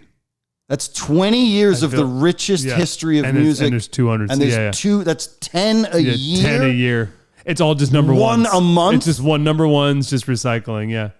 It's crazy to think how many hits there were back then. Hundreds a year. Yeah. There were songs that were hits for 5 fucking days that you'll never forget. There were songs that took over the charts for 8 weeks and we were doing 200 of them, and I was like, what the fuck? I'm going to die here. You're just going to play the same 200 I'm going to play the same, and I get over. I get 10 seconds to talk. Like being on amp, it's like it's fucking 40 minutes between songs sometimes. You can do whatever you want. It's jazz, bro. And like commercial radio, the reason that commercial radio is dying is because the people that are in charge of commercial radio refuse to let commercial radio do what it should do, which is what amp is doing. Yeah. Give the fucking talent the room to do what you know they can do. If you can tell, and not everybody can do it. Not everybody can go on the radio and talk for 25 minutes and keep it interesting. But my friend Toby can play 50 songs in an hour that'll blow your fucking mind. First person fired when Sirius took over XM. Wow. XM fucking took her off the air. Not her fucking show, her channel, sorry, not even a show, her channel on XM. Every year in Spin Magazine was the thing you should be listening to if you are a music fan, because she cared so deeply about that fucking channel. The first person fired when Sirius bought XM. Wow. And I was like, you assholes. Yeah. Your job was to look after this music. Your job was to care for this art form. And instead, all you give a fuck about, as always, is the money. All you give a fuck about is the return on your investment. And the return on your investment is the last thing you can do is trust the people who are doing the fucking job for you, who care so deeply about what they're doing. So the only choice I had was to create something from the ground up that I cared about more than anything else. And I thought that was being in a band. Yeah. I thought that was going to be being being on the road because I don't know about you, but like the one thing I knew since I was a kid was I just wanted music in my life every day. I didn't know how that was going to happen. So I wore every single fucking hat that I could. Whether it was, I'd never thought I'd be a DJ on the radio. So, I did college radio and then I came out and then I was, on the road with PM Dawn and then I was the fucking, stage manager for the Gravediggers and then all that fucking madness. And then I worked for Island Records and then worked on music videos. I did the fucking Hey Ya video and all. And every single place I went, I realized that the music was actually the last thing that anyone cared about. Yeah. That was the last item on the fucking list. Catering, blowjobs, cocaine, film stock, last thing at the bottom, music. And I was like, okay, I need to find a way for music to be the only thing that I get to care about. And the fucking Great Pumpkin was like, well, let's bring a bunch of fucking weird things together that are eventually going to end up with you doing this. And it's going to be the most rewarding experience of your life, but it's also going to be the most stressful experience of your life because being a disruptive technology is hard fucking work. Yeah. And you piss people off. You piss people off. Yeah. You put people's noses out of joint because they think of the way it should be done. So you got to fight those fucking headwinds. Like everything is an uphill fucking battle and people come in and they leave. And at the end of the day, you're still just you. Like all I wanted, can somebody just fucking care about this as much as I do for fuck's sakes? Yeah. And then you end up in Dubai. That's what I'm doing. Two things. Yeah. So it's funny that's why you're doing it. Because you saw that music was like the last thing when, even though it was a music thing, the music's like the bottom of the barrel. I started Jammcard because I was like, musicians are at the bottom of the barrel of the music industry. And when I became a music director and started working with labels and looking at tour budgets and then seeing musicians as the bottom line item, then that was when I was like, oh, it's figuratively, it's like not just figurative, it's like literally now, the least important thing. I can see it as the bottom line item. And that was what made me be like, I have to start Jammcard. I have to put musicians at the top of this fucking line item and like, and represent that. And like, that's why I always say the music industry was built to benefit the industry. Jammcard is the musician industry, which is built to benefit musicians. 100%. And that's like the whole ethos of what we do with it.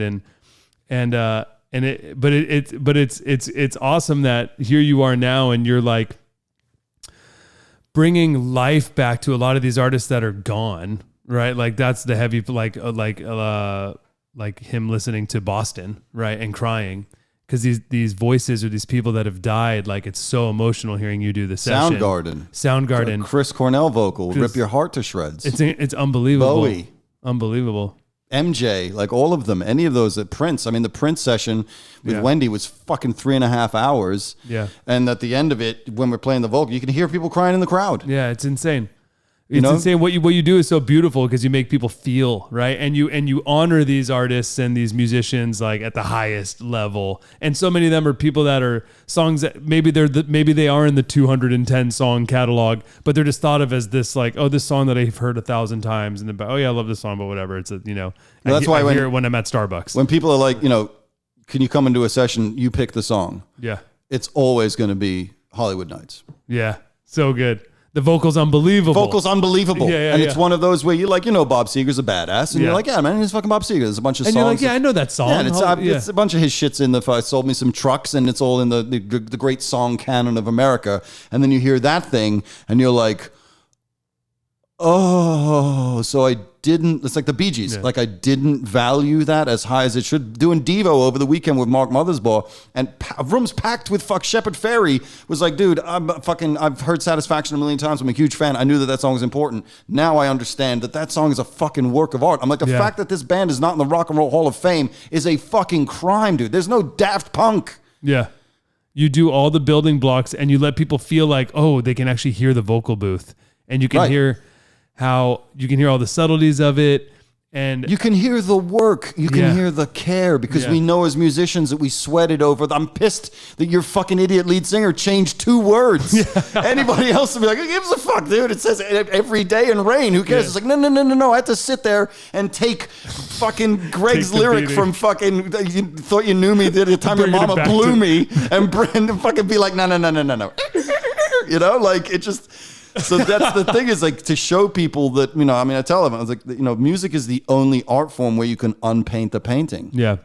You can't do that with anything else. You can't show the inspiration and the choices with a page of in a book or a painting or a movie scene. There's nothing else that you can do this to. Yeah. This is it's the most important art form. It's the most significant fucking thing. The song canon of America and of the world is our Library of Alexandria, our entire world, the history of our culture, the history of our people, the history of the journey of women, of black people, of Indian people, everybody. All of the culture is their music represents all of it. Yeah. And the people whose jobs it was to look after it allowed a fucking fire to happen where the safeties were fucking stashed on top of the original versions. Yeah. And then they have the balls to tell me that I'm not doing something good. Yeah. I'm like, I care more about this fucking music than the industry does. You care more about the artist than the fucking industry does. Like the fact that you know all these fucking people, I barely remember your name. And the fact that you know everybody's name who you meet and you care, so you'll be like, oh, that guy plays fucking percussion in an Urdu band from Guatemala that also does covers of fucking Parisian, you know, top 20 hits. And I'm like, no clue. Lovely guy. I smoked a cigarette with him outside. He's amazing.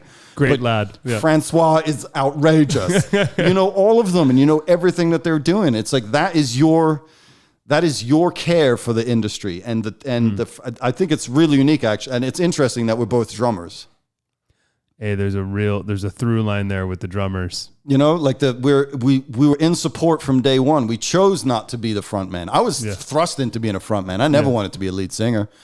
And one of the reasons that Hummer had to break up was because I stood on stage singing and there was 250 people and I looked at them and I was like, oh, we got a problem here. This transaction is flawed because you think I want adoration and what I want is understanding. And I was like, I can't do this anymore because I don't want to. And they're drinking. They're like gin and tonic. Like, what is he talking about? I was like, I don't need blowjobs. I want a fucking hug. So, you know, like the fact that we're both in positions of support as a musical instrument choice, and now we are in support, even though you're the star of every single fucking show that you do. Every Jammcard, you're the guy. I'm the star of this thing.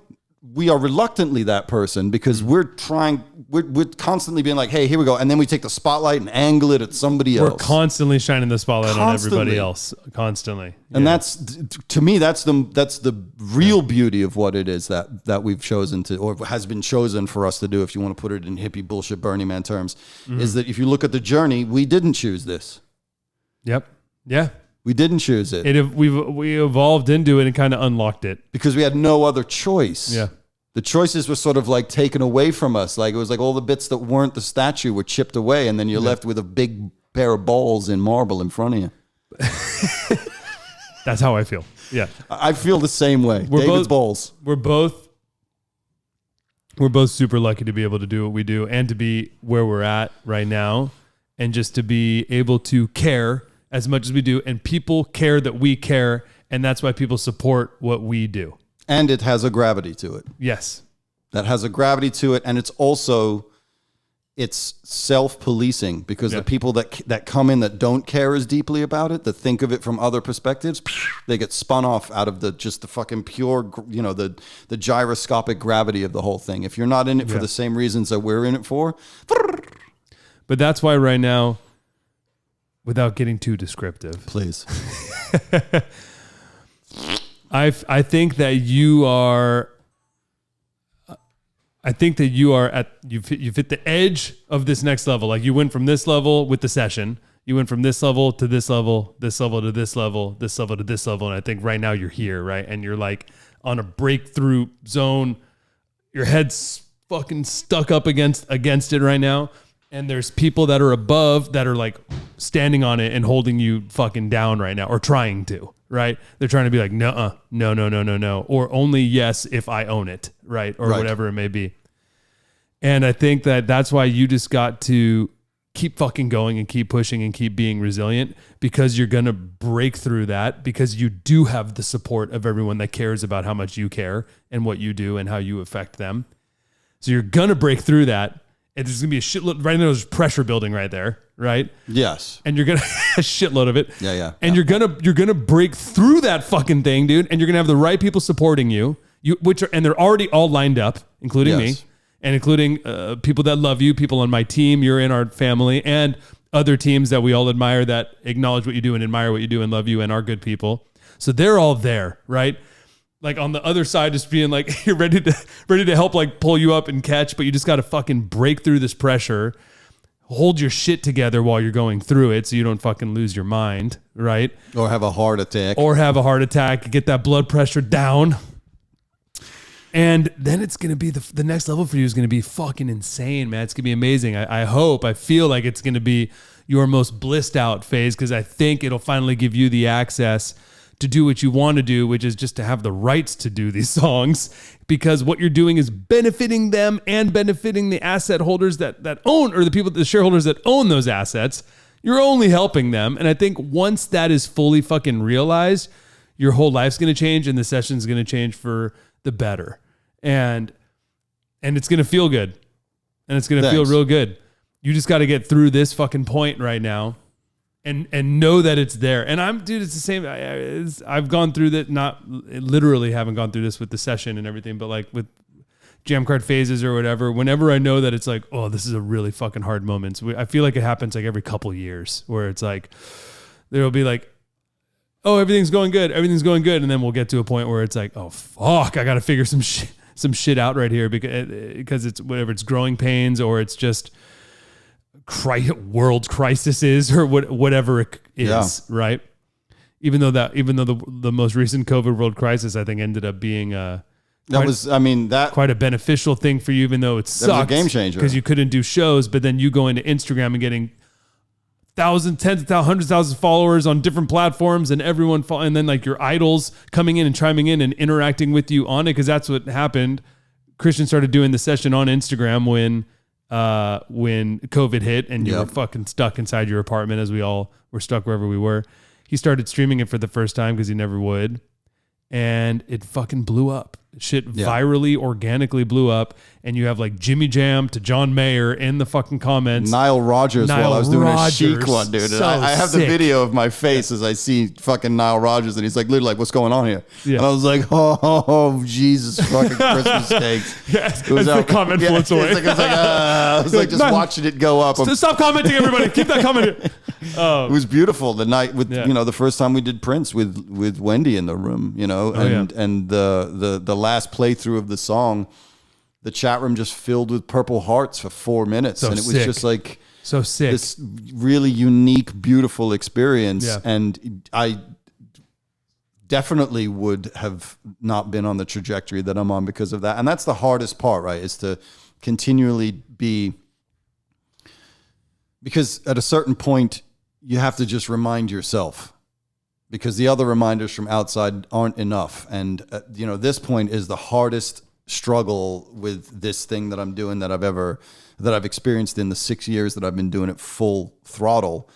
Losing venues, gaining venues, this fucking thing, that this sword of Damocles that hangs over my head the whole fucking time.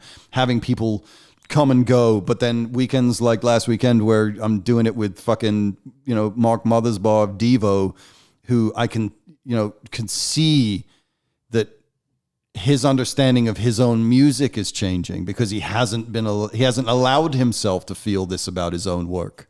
And those experiences, and you're just like, man, I gotta just fucking, it's. I was listening to Bill Maher's the podcast version of that fucking Politically Incorrect, which should just be renamed to OK Boomer at this point, and I'm fucking believable. But he had some fucking old like country guy. It wasn't Travis Tritt, but it was like one of those dudes with an amazing voice. And Bill asked him, he was like, what's the one piece of advice that you wish you could give the younger version of yourself? And he said, be patient. And that's the hardest part of the whole thing. Like I look at it, I'm like, I'm fucking 53 years old, man. Like what I wouldn't give to be your weight and your age, looking at what I'm doing in that order. If it had to be, you get one of them, it's definitely your weight, and for sure. But you know, the idea of like the patience part of it is so vital because you can't. All of these things have to show up at the right time, and it's all timing. And if you're not there, then it can't happen. And I'm fucking worn the fuck out. I did almost 1,000 songs on Instagram over COVID, man. I'm just fucking, you know, and the live shows, and it's so much work and this fucking thing and all this bullshit and people, the fucking radio station and this people telling me that what I'm doing isn't the thing. You know, we're like talking to some other we're talking to another bunch of radio people, and they're saying that they think the segment's too long. Yeah. And I'm like, it's been on the radio in LA for 6 years at 25 minutes through 3 different companies, through 4 different consultants. Do you not think that those fucking people would have done anything they could to have shortened this fucking segment? 100%. They would have been like, get it down to 10 minutes. Yeah, for sure. The fact that it's 25 isn't a gift. It's because it works. Why are we talking about this? And the fact that it's 2 hours live and everyone listens for 2 hours. 3.5 hours of a 7-minute song with fucking Wendy with no intermission. Yep, 100%. Like we went on stage for the Devo one, and Devo had said to his wife prior, she was like, I don't know what we're going to talk about for 2 hours. Just wait and see. Try 3. Speaking of which, how long is this show? Oh, it doesn't even matter, bro. It doesn't even matter. Life is so good. I mean, I'm so lucky. One thing I want to say, and this is just my own practices, because so I can be an impatient person. I feel that I am the most patient version of myself right now. I feel like I am the best version of myself. 100%. Right now. I think I have worked on myself a lot. Can I tell this thing? I have to tell this thing because this is my fucking favorite thing. I told this on my show. Sure. So the 15-year-old version of Elmo is very different to this version of Elmo. What are you going to say? Right? Hair and all that. And when we got back into each other's lives, because there was a chapter there where I'm so pissed that I missed the fucking Cinepa Orchestra thing, fucking Cinespace fucking era, the house in the fucking hills. So pissed. It was sick. Don't talk about it. But I'm just grateful for the version that I get. And I was talking to you one day, and I said, what the fuck is with this like always positive bullshit? Because it drives me crazy. Because I can't do it. So you hate that which you cannot be. And you looked at me and you were like, yeah, I just, one day I was like, I'm going to stop thinking negative thoughts. And anytime I think a negative thought, I just think, I don't want to think that. And then I don't.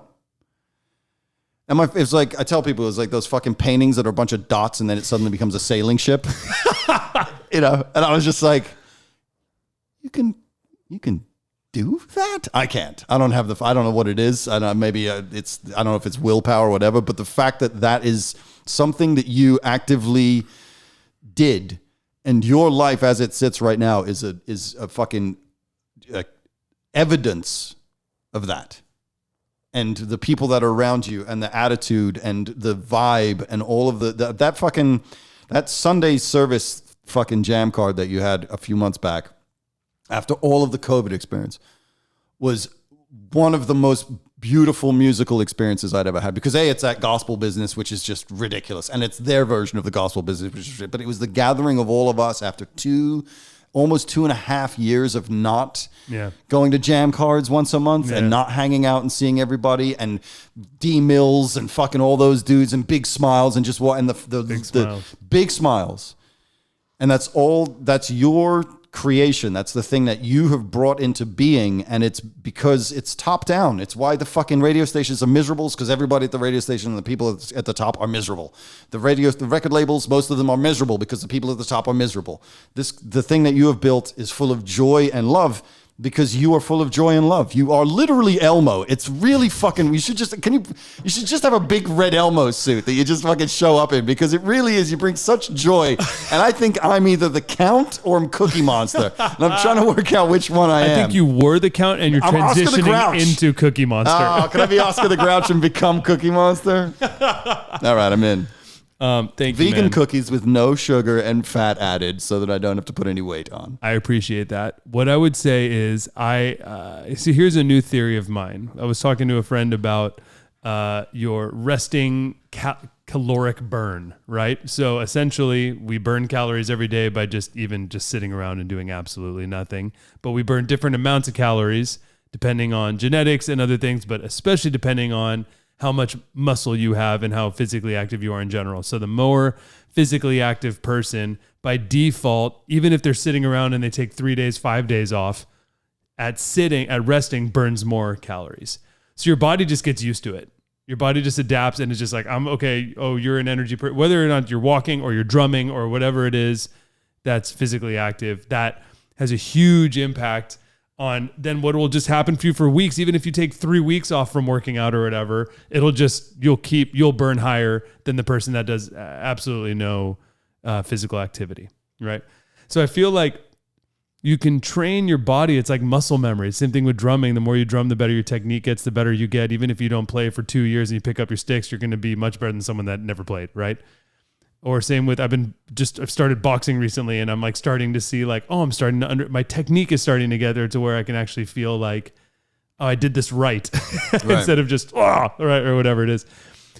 But I feel like to me, you can do the same with happiness. Like, I feel like you can train yourself to be happy, to think positive thoughts, and to just put yourself into this like happiness wormhole where you're going in it to where then your body is just like default there. Like I feel like at this point I'm just on default smile. Like my resting face is like, yeah, no, it's totally true. I'm at Trader Joe's like in line, like, it's like right? Like you may think I'm crazy, but I don't know. And I feel like I've been like that for so long now, but even when I was like 15, I was still happy. I was always like a happy kid. I was a happy kid. Even when I was a fat kid back then. And even back when I was 10, like I didn't have girls. I was not popular or anything. I was like, I ate a lot. I had really bad teeth, pre-braces, and I was super overweight. So I was like, I wasn't the kid that, and I didn't come from like a family with money or anything like that. I mean, I came from a family that loved me though.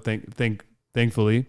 Well, you also had to come from a family that has a lot of love in it. I come from a family that has a lot of love in it, and a family that they didn't support me financially, but they supported me in my passion, which was, they're like, you want to be a drummer? You want to leave high school at 16 and go play shows? You should you can do that. Let's talk with your counselor and make it happen. Put you in homeschool, right? That was especially my dad, even though my mom was very supportive too, but my mom did not want that in particular to happen. Right. She was like, oh. My dad was like, he's passionate, right? Also, I'm like, I'm falling asleep in class, and like, I can't pay attention. I just want to play drums, but and the music is in your dad. Music's in my dad, and music is in my mom. My mom's side of the family, all the men play. Like, dude, this is gonna blow your mind right now. Check this out. Here's my great grandpa.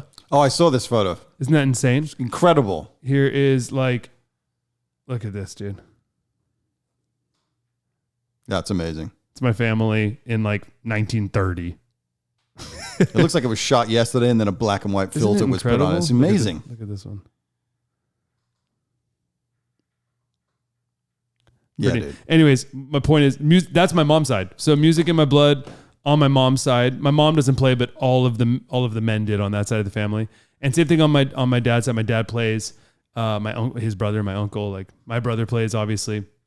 So yeah, I come from a musical family, but I just feel like, I don't know, man. At this point, I'm just like default happy, right? And it shows. And dude, and fucking gnarly things happen. Like I don't just have this absolutely perfect life, right? No, like obviously you never know what anyone's going through, family wise or friends or business or whatever. I mean, there's been crazy times with Jammcard where no one would have had any idea, and I figured it out, right? And there's been crazy times with my family where no one had any idea, and I figured it out. Or with my girlfriend, or with whatever it is, all the things that you have, and it's just like I try to just like really embrace that. Okay, there may be a storm right now, but a storm comes and it goes, right? And so like be calm in it, get through it, make the best decisions that you can.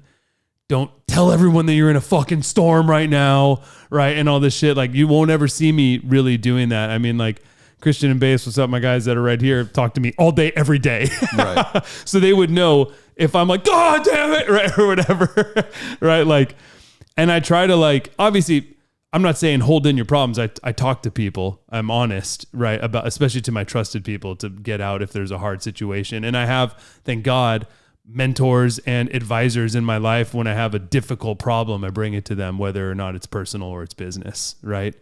Bring it to them, talk it out. Make the best decision, move on. Know that it's not the end of the world, because it's not. And know that I'm fucking lucky no matter what happens. I'm still so lucky for so many reasons. You know, you can just open up Instagram or the news or whatever, I mean, God forbid, and see all this horrible shit that happens to people all the time, all over the world, and obviously has for history and is still happening today. So I just feel, I'm like, I'm lucky to be born in Los Angeles. I'm lucky to have both my parents are alive, and we have a loving relationship, and I have a little brother that's alive, and we have a loving relationship.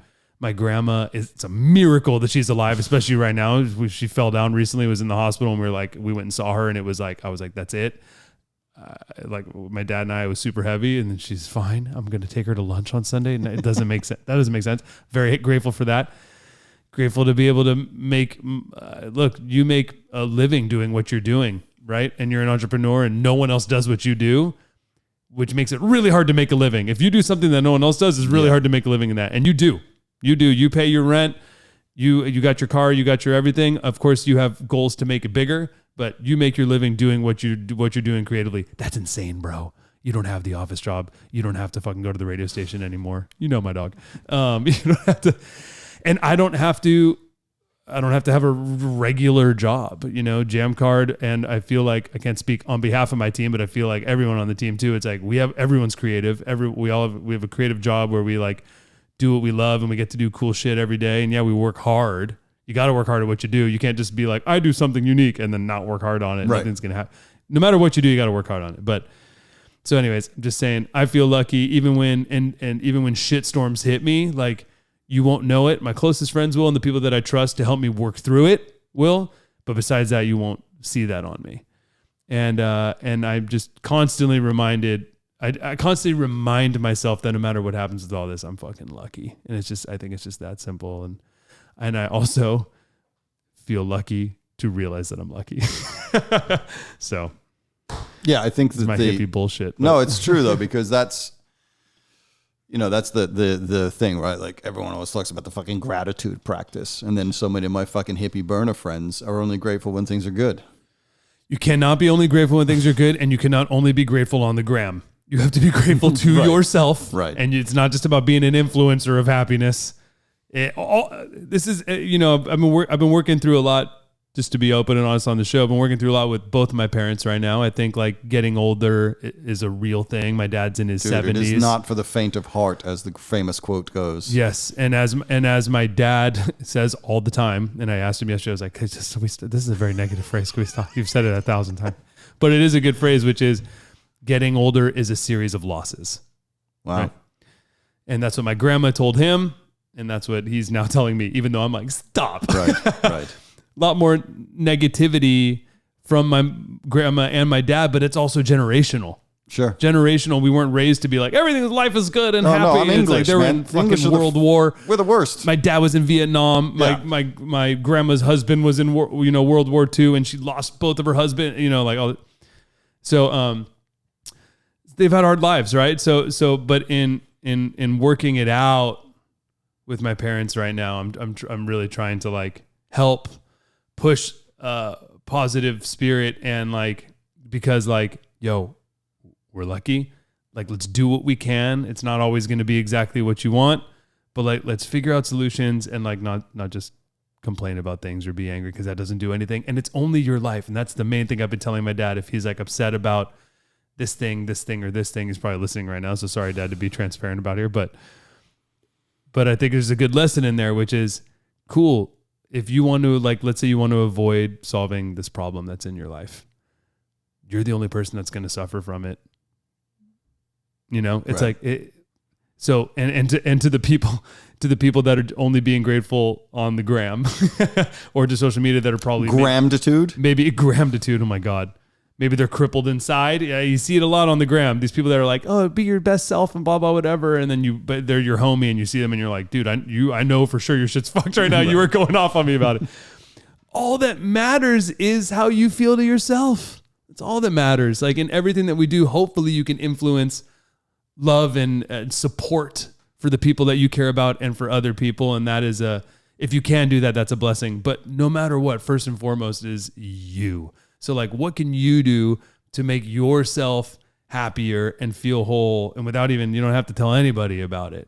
So like for you right now, I would ask you that question for as you're going through this growth stage and there's troubled things. But no matter what, when it comes down to it, the black and white is you are on your path, you are on your journey, you are doing the thing you love, and you do make a living doing it, right? Yeah. As of right now.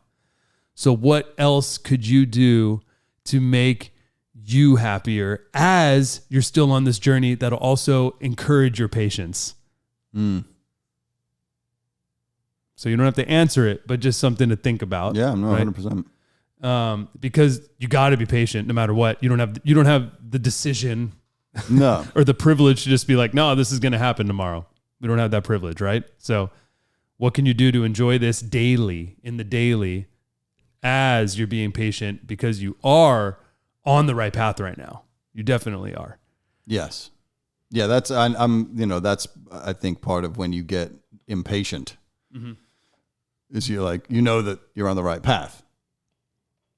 Impatience can happen in both paths, actually, I guess. When you're in the wrong path, you're like, when you're on the right path, you're like, instead of just letting everything play out the way it should. And then at the end of the day, you look back on it and you're like, oh, of course that happened in order for that to happen. Like one of my great joys currently is I get to do free shows. Yeah, amazing.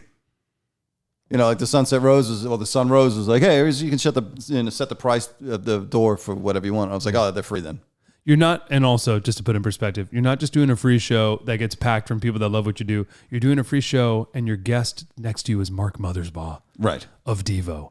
And that's what you're doing right now. Yeah. And the reason why you can do it for free right now is because you have other ancillary income streams that are allowing you to be, because if you were broke right now, it'd be you'd have to charge $10, 10, $20. You'd have to do that. And by the way, it's okay to charge $10, $20 forever, but the fact that you can do it right now is actually a luxury, and that's amazing. And you should do it as free as many times as you can.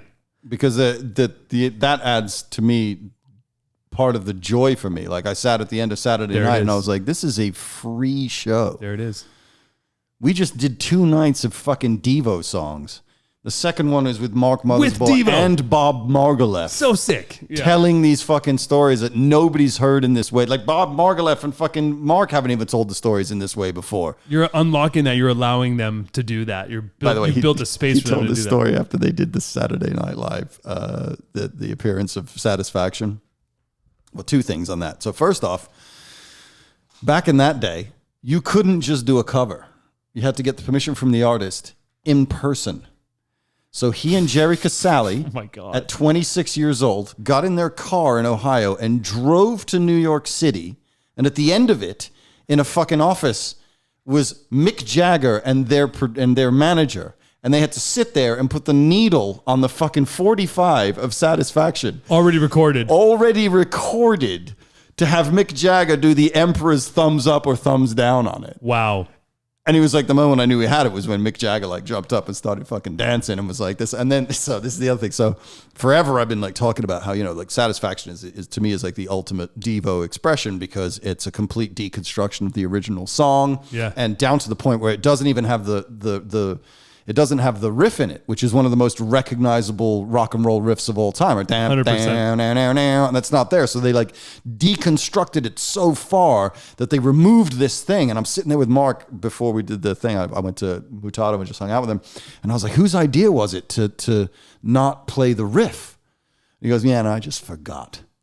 I was like, God damn it. I'd attached all this massive importance to this thing. And he's love that. He was like, that's why we played it live afterwards. He's like, I always added it. So he said at the end of the SNL thing. And this is the other reason that I, and if anyone is listening who who is involved in the moving this thing to the next level stage. The reason that we need to move this to the next level is because these people are passing away. Yeah. And we need their stories captured now. I will never get to sit with Tom Petty and do a Tom Petty session. Or Eddie Van Halen. Or a Prince one. We'll never get that story told from them. There'll be people who are close to them and it's going to be beautiful, but we're never going to get their story told in this way. Yeah. So we need to get this done fast. Like as soon as this contract is signed for this podcast, I'm going to pay because as soon as I know that we're going to have episodes coming up, I'm not going to care about having the song rights. I'll get the song rights later. I'm going straight to Detroit and I'm doing Hollywood Nights with Bob Seger. Sick. I'm going straight to fucking Miami and I'm doing the fucking Bee Gees with fucking Barry Gibb. And I'm going straight to Switzerland. I'm doing Phil Collins with Phil. Sick. Because we can't lose these people. These people need to tell these fucking stories. Yeah. And you're sitting there with Mark Mothersbaugh and hearing these insane stories. Like Jerry Casale came back from fucking New York after going to CBGB's, and their version of Satisfaction, he was like, we were playing it probably 30 BPM fucking slower. And Jerry Casale came back and was like, I just saw the Ramones. We need to speed everything the fuck up, and then we need to move to New York City. Wow. They got in the fucking van and they slept in the van in New York City. And he's like, and you have to remember, we're in New York City at CBGB's, and we're not there for the nascent CBGB scene. Yeah. Blondie is huge, like in the CBGB scene. The Talking Heads are not art students anymore. They're huge. The Ramones are almost like the old guard at that point. Wow. Television is huge. Like all of these people we're playing with. He's like, dude, by the second show at Max's Kansas City, Lennon and all of the others, Bowie, Eno, he's like, we left our fucking first gig at Max's Kansas City and went straight to Brian Eno's fucking apartment where Brian Eno and Robert Fripp sat there and told us they were going to produce us and got into a competition about it. My God. They're 26 years old, dude. They've just left Ohio and they're there doing that shit. He's like, I was in the van. He's in an Econoline van. They just played Max's Kansas City. He's sitting there. It was like Harry Nilsson or somebody else, but John Lennon walks out, puts his head in through the van and goes, yeah, yeah, yeah, yeah, yeah, yeah, yeah, yeah, yeah, because he knew that he had been mocking the fucking, she loves you, yeah, yeah, yeah. He'd been deconstructing that from the beginning. Wow. And I'm sitting there and I'm like, I think the thing that I wish that I could do more than anything is I wish I had a device where I could plug a cable into their fucking heads and those screens would show what they're seeing when the fucking songs are playing back. Because the fucking stories that these people have will never, ever exist ever, ever, ever again. I know there's great music being made out there. I know that music doesn't suck. I'm not one of these get off my fucking lawn people. But these stories are insane. When they finished Saturday Night Live, because they did the Satisfaction performance, which I think is top 3 greatest live performances in the history of music on television.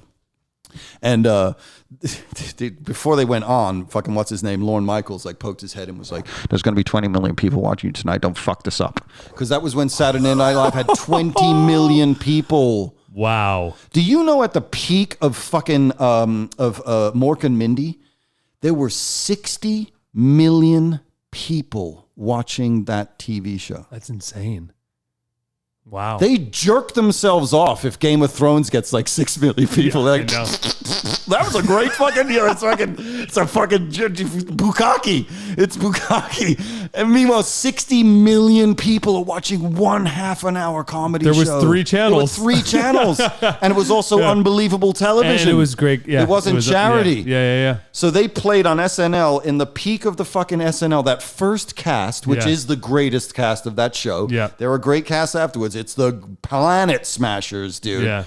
And he said they finished it, and one of the members of Devo, I won't say their name because I don't want to out them publicly, had laid out this enormous line of cocaine in the dressing room. And he's like, and John Belushi comes in and he goes, "Yeah, can I have some?" And they were like, "Of course." Belushi did the entire fucking thing, just like vacuumed it from start to finish. And I was like, you gotta be like, you saw that, like those are the people that you're having this experience with as 26-year-old men. And don't forget, the band starts because Jerry Casale is in the crowd and watches his friends get murdered by the National Guard at Kent State. Oh my God. Was a college student marching against the war, and it was a 3-day thing. And Mark had shown up at the first one, and the plan was to do all three. Showed up at the first one, and they ended up somewhere in Akron, and he watched somebody throw a brick through a store window, and he was like, "That's not the way that we're going to get this done. Like that's personal prop. That's like that's broken. Like this isn't the thing." So he didn't come after that. His brother went on the second and third one, and on the third one, Jerry was marching, and the National Guard came over and machine gunned his friends and killed his friends in front of him. My God, it's horrible. And Mark and the band sat there and looked at this and were like, we're in a country where if the government doesn't agree with your disagreement, they'll just kill you. So the only thing we can do is to start a band. Oh my God. And that's what devolution is, because they because they watch society breaking down in front of them. I'm gonna go on a Devo kick now. I need to have a separate convo with you and learn more about it, because Devo was a little before me, and I know their hit songs. I saw them play, and I thought it was cool. They had Josh Freese drumming and like that kind of thing, but I never got in, and that I really want to. It's bonkers, man. That's bonkers. Like that's the forming of the band. Yeah. That the fucking Rock and Roll Hall of Fame says doesn't. So Mark on fucking Saturday, Mark's like, I was like, you fuck everyone. You need to be in Rock and Roll Hall of Fame. He's like, yeah, man. He's like, of course, like I'd love for that to happen. He's like, but if it doesn't, he's like, people don't understand that there's a law in Ohio that you can literally bury people anywhere, any public ground, you can bury them. He's like, so his brother has passed away, and Alan Myers, the drummer, has passed away. It's like, so what I want to do is I want to exhume Alan Myers, and I want to exhume my brother, and then I'm going to buy one of the fucking lots. I'm going to get fucking property, and I'm going to bury my brother and Alan in a parking space in the parking lot of the Rock and Roll Hall of Fame. That is unbelievable. It's like, that is so fucking Mark Mothersbaugh. That is so Mark Mothersbaugh. Hey, now that you're friends with him, we need to go to the studio on Sunset. Oh, dude, I was just there. Was it amazing? It's incredible. Holy shit, dude, that building, that iconic building. Do you know he bought that when it was a dentist's office in like 1991 for nothing? I heard a little bit about the deal, and you know how much that is worth millions, and it's this architectural tens fucking millions, and the thing is like the outside ring is it's like Capitol, so the outside ring are all offices, and then there's like a spaceship walkway, and then the studio is the middle circle. Oh, I gotta see it with you, please. And it's immaculate, dude. Could we do a jam in there? I'm sure. You think so? Yeah, I'm sure. With him? Yeah, I'm sure if we asked. Anita, like after that show, they were both so complimentary. I mean, like Mark Mothersbaugh. We could do a super small one. Oh, dude, it'd be incredible. So they have the studio, but then downstairs they have a whole performance space. What? Yeah. And we just had they just did a thing there to raise interest, or to raise support, to try to get them into the Rock and Roll Hall of Fame. And I was, Reggie Watts was DJing. Amazing. And Josh Freese had left his drum set. So I was sitting there, and my buddy Kai was like, you should just go play, because Reggie's DJing, and I know Reggie. So I sat down and started playing drums with Reggie, and Reggie was like, yeah. And then I'm playing, and Josh Freese comes over, and he's like, yeah, man, the wife says I got to leave. So he's like, don't stop playing. I'll just grab bits. And he devolutioned the drum set as I was fucking playing. Like the floor tom went, then the hi-hat went, then the fucking snare went, and then it was just the bass drum, and then the bass drum went. And I was like, this is the perfect fucking thing. So yeah, I'm sure that if you wanted to get one done, that downstairs. Take a note. Devo jam at the studio. That downstairs area is a big wide open space. They have keyboard storage there, and he has every single tape that they ever recorded except for Whip It. Except for Whip It. Whip It are the only two that his manager gave to the record label, and he was like, motherfucker. So on Saturday. He and Bob Margouleff were talking, and Bob went today to do the Atmos mixes of Whip It. Sick. Called me yesterday and was like, Mark has got permission for that. Because when they recorded that stuff, Bob Margouleff, of course, who did 4 of the greatest, with his partner Malcolm Cecil, did 4 of the best Stevie Wonder records, by the way, let's not forget. Yeah. As 22-year-old fucking stoners. It's the 3 of them. I know. In the studio together. Unbelievable. And the way that they had the studio is the control room. The only stuff that Stevie did in the live room was the drums. Everything else was done in the studio. And then he had the studio wired in quadraphonic sound. So sick. So it was all swirling around Stevie's head. So they did the same thing with Devo. So the original mixes were actually done to be heard in that way. And we've been dealing with them in stereo only because that was the only thing. So he's now gone after Saturday. Mark was inspired to get the fucking Atmos remixes. But what I'm doing needs to be fucking, I am fucking damages. I'm causing damages. I'm causing damages, suable fucking damages to these people. I just got the fucking Atmos mixes created because of Saturday Night. Unbelievable. That's Where Bob amazing, and Mark dude. were sitting on That's stage, amazing. and Mark was like, yes, we need to get that fucking done. Let's get the 2-inch tapes that he doesn't even own anymore. He has all the others. That's he bought the amazing, fucking dude. Reels of Satisfaction with him. That's he doesn't have them. incredible. Got them from Warner's. That's amazing. You should feel good about that. Don't worry about all the bullshit. Okay? Don't worry about the I'm going to bullshit. have a heart attack. Don't have a heart attack, bro. My last fucking thing. You need to fucking hold on. Don't worry about the bullshit. Amazing. Haters So anyway. gonna hate. You're an innovator. Haters gonna hate. You're an innovator. They and hate the us old 'cause they guard. hate us? The old guard always tries to slow down the innovators, and you're gonna break through real soon, and it's gonna be okay. These crystal suppositories. Yeah, I'm I was wearing gonna one say right this now. is It's about to amazing. probe you. We inserted before the chat. But anyway, so yes, that's, part of the thing is that these fucking stories are incredible. Yeah. The stories that and you're the best person to lay down a foundation for them to storytell with, accompanied by their stems that they haven't even heard in so long. So they get long. emotional and they get so excited to talk about, and it's gonna happen, bro. It's gonna. Thanks, happen. bro. Just I keep like doing to- your thing. I like to think. But yeah, so the Devo, Yeah. a jam at the Devo building. Fucking do it. Yes. I know Mark would totally love that. We're gonna talk to him. All right. All right, dude. I could talk to you for 9 hours, but I'm not gonna. 2 hours of amazingness. my Innovators guy. innovate. Hey, let's keep doing our thing. Wonder where we're going to be at in 10 years. One more final note to you. Yeah, yeah. I would stop saying just a suggestion. That I'm fat. Keep saying that because you'll eventually get skinny. I would stop saying Son of that you're going to not do this in 10 years because you're not going to be the guy fucking doing this when you're 63. I get the thought. I get what you're saying. I hear you. But I would not even say that because it doesn't even matter because you're just saying blah, blah, blah because who knows, because when you're 63, you'll make that decision. Right. And by then, they might have a machine that we step into that makes us 43. For sure. Yeah. And by then, you're going to have your own AI Christian James Hand. It's true. And you're going to be able I'll to just be a like, head in a bubble, in Yeah. a fucking thing that'll be thinking sessions into you're going to be like, existence. stem that. And AI is going to be like, stems. And you're going to be like, great. And it's going to be like, license. Yeah. You're like, wow. That was immediate. All right, dude. Love you. Christian Love you James too. Hand, The Session, and Man vs. Radio on AMP. You're killing. You're the star of AMP, bro. At 11 a.m. Pacific Standard Time Are daily. you loving AMP? It was so hard to begin with, but now it's like the fucking coolest shit. I did one the other day where I told the story of the Sinead O'Connor thing, the on the road thing with Peter Gabriel and me and her, and got to play the songs from the artists that were on the road with us at that time. And somebody from Jammcard sent me a note and was like, it was like exquisite fucking radio. Nice. 'Cause it was That's awesome. the best version of that story I could tell. That's fucking awesome. It was great. All right. Well, Man vs. Radio on AMP. Yep. The Session on you'll see where and live if Yep. you're in LA and you're lucky enough to see it in person right now. Podcast through Wondery. Podcast through Wondery. Let's get it. And then the TV show through Amazon.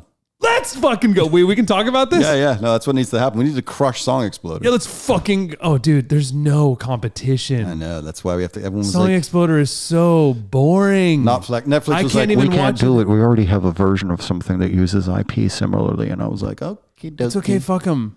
Fuck them. Amazon Prime. Amazon Family, bro. AMP, Amazon Prime, Wondery. Let's fucking go, dog. And then I want an AMP jumpsuit. I want an Amazon jumpsuit, the For gray sure. thing with the logo on the back. And then a truck. I want an Amazon truck, just like a little.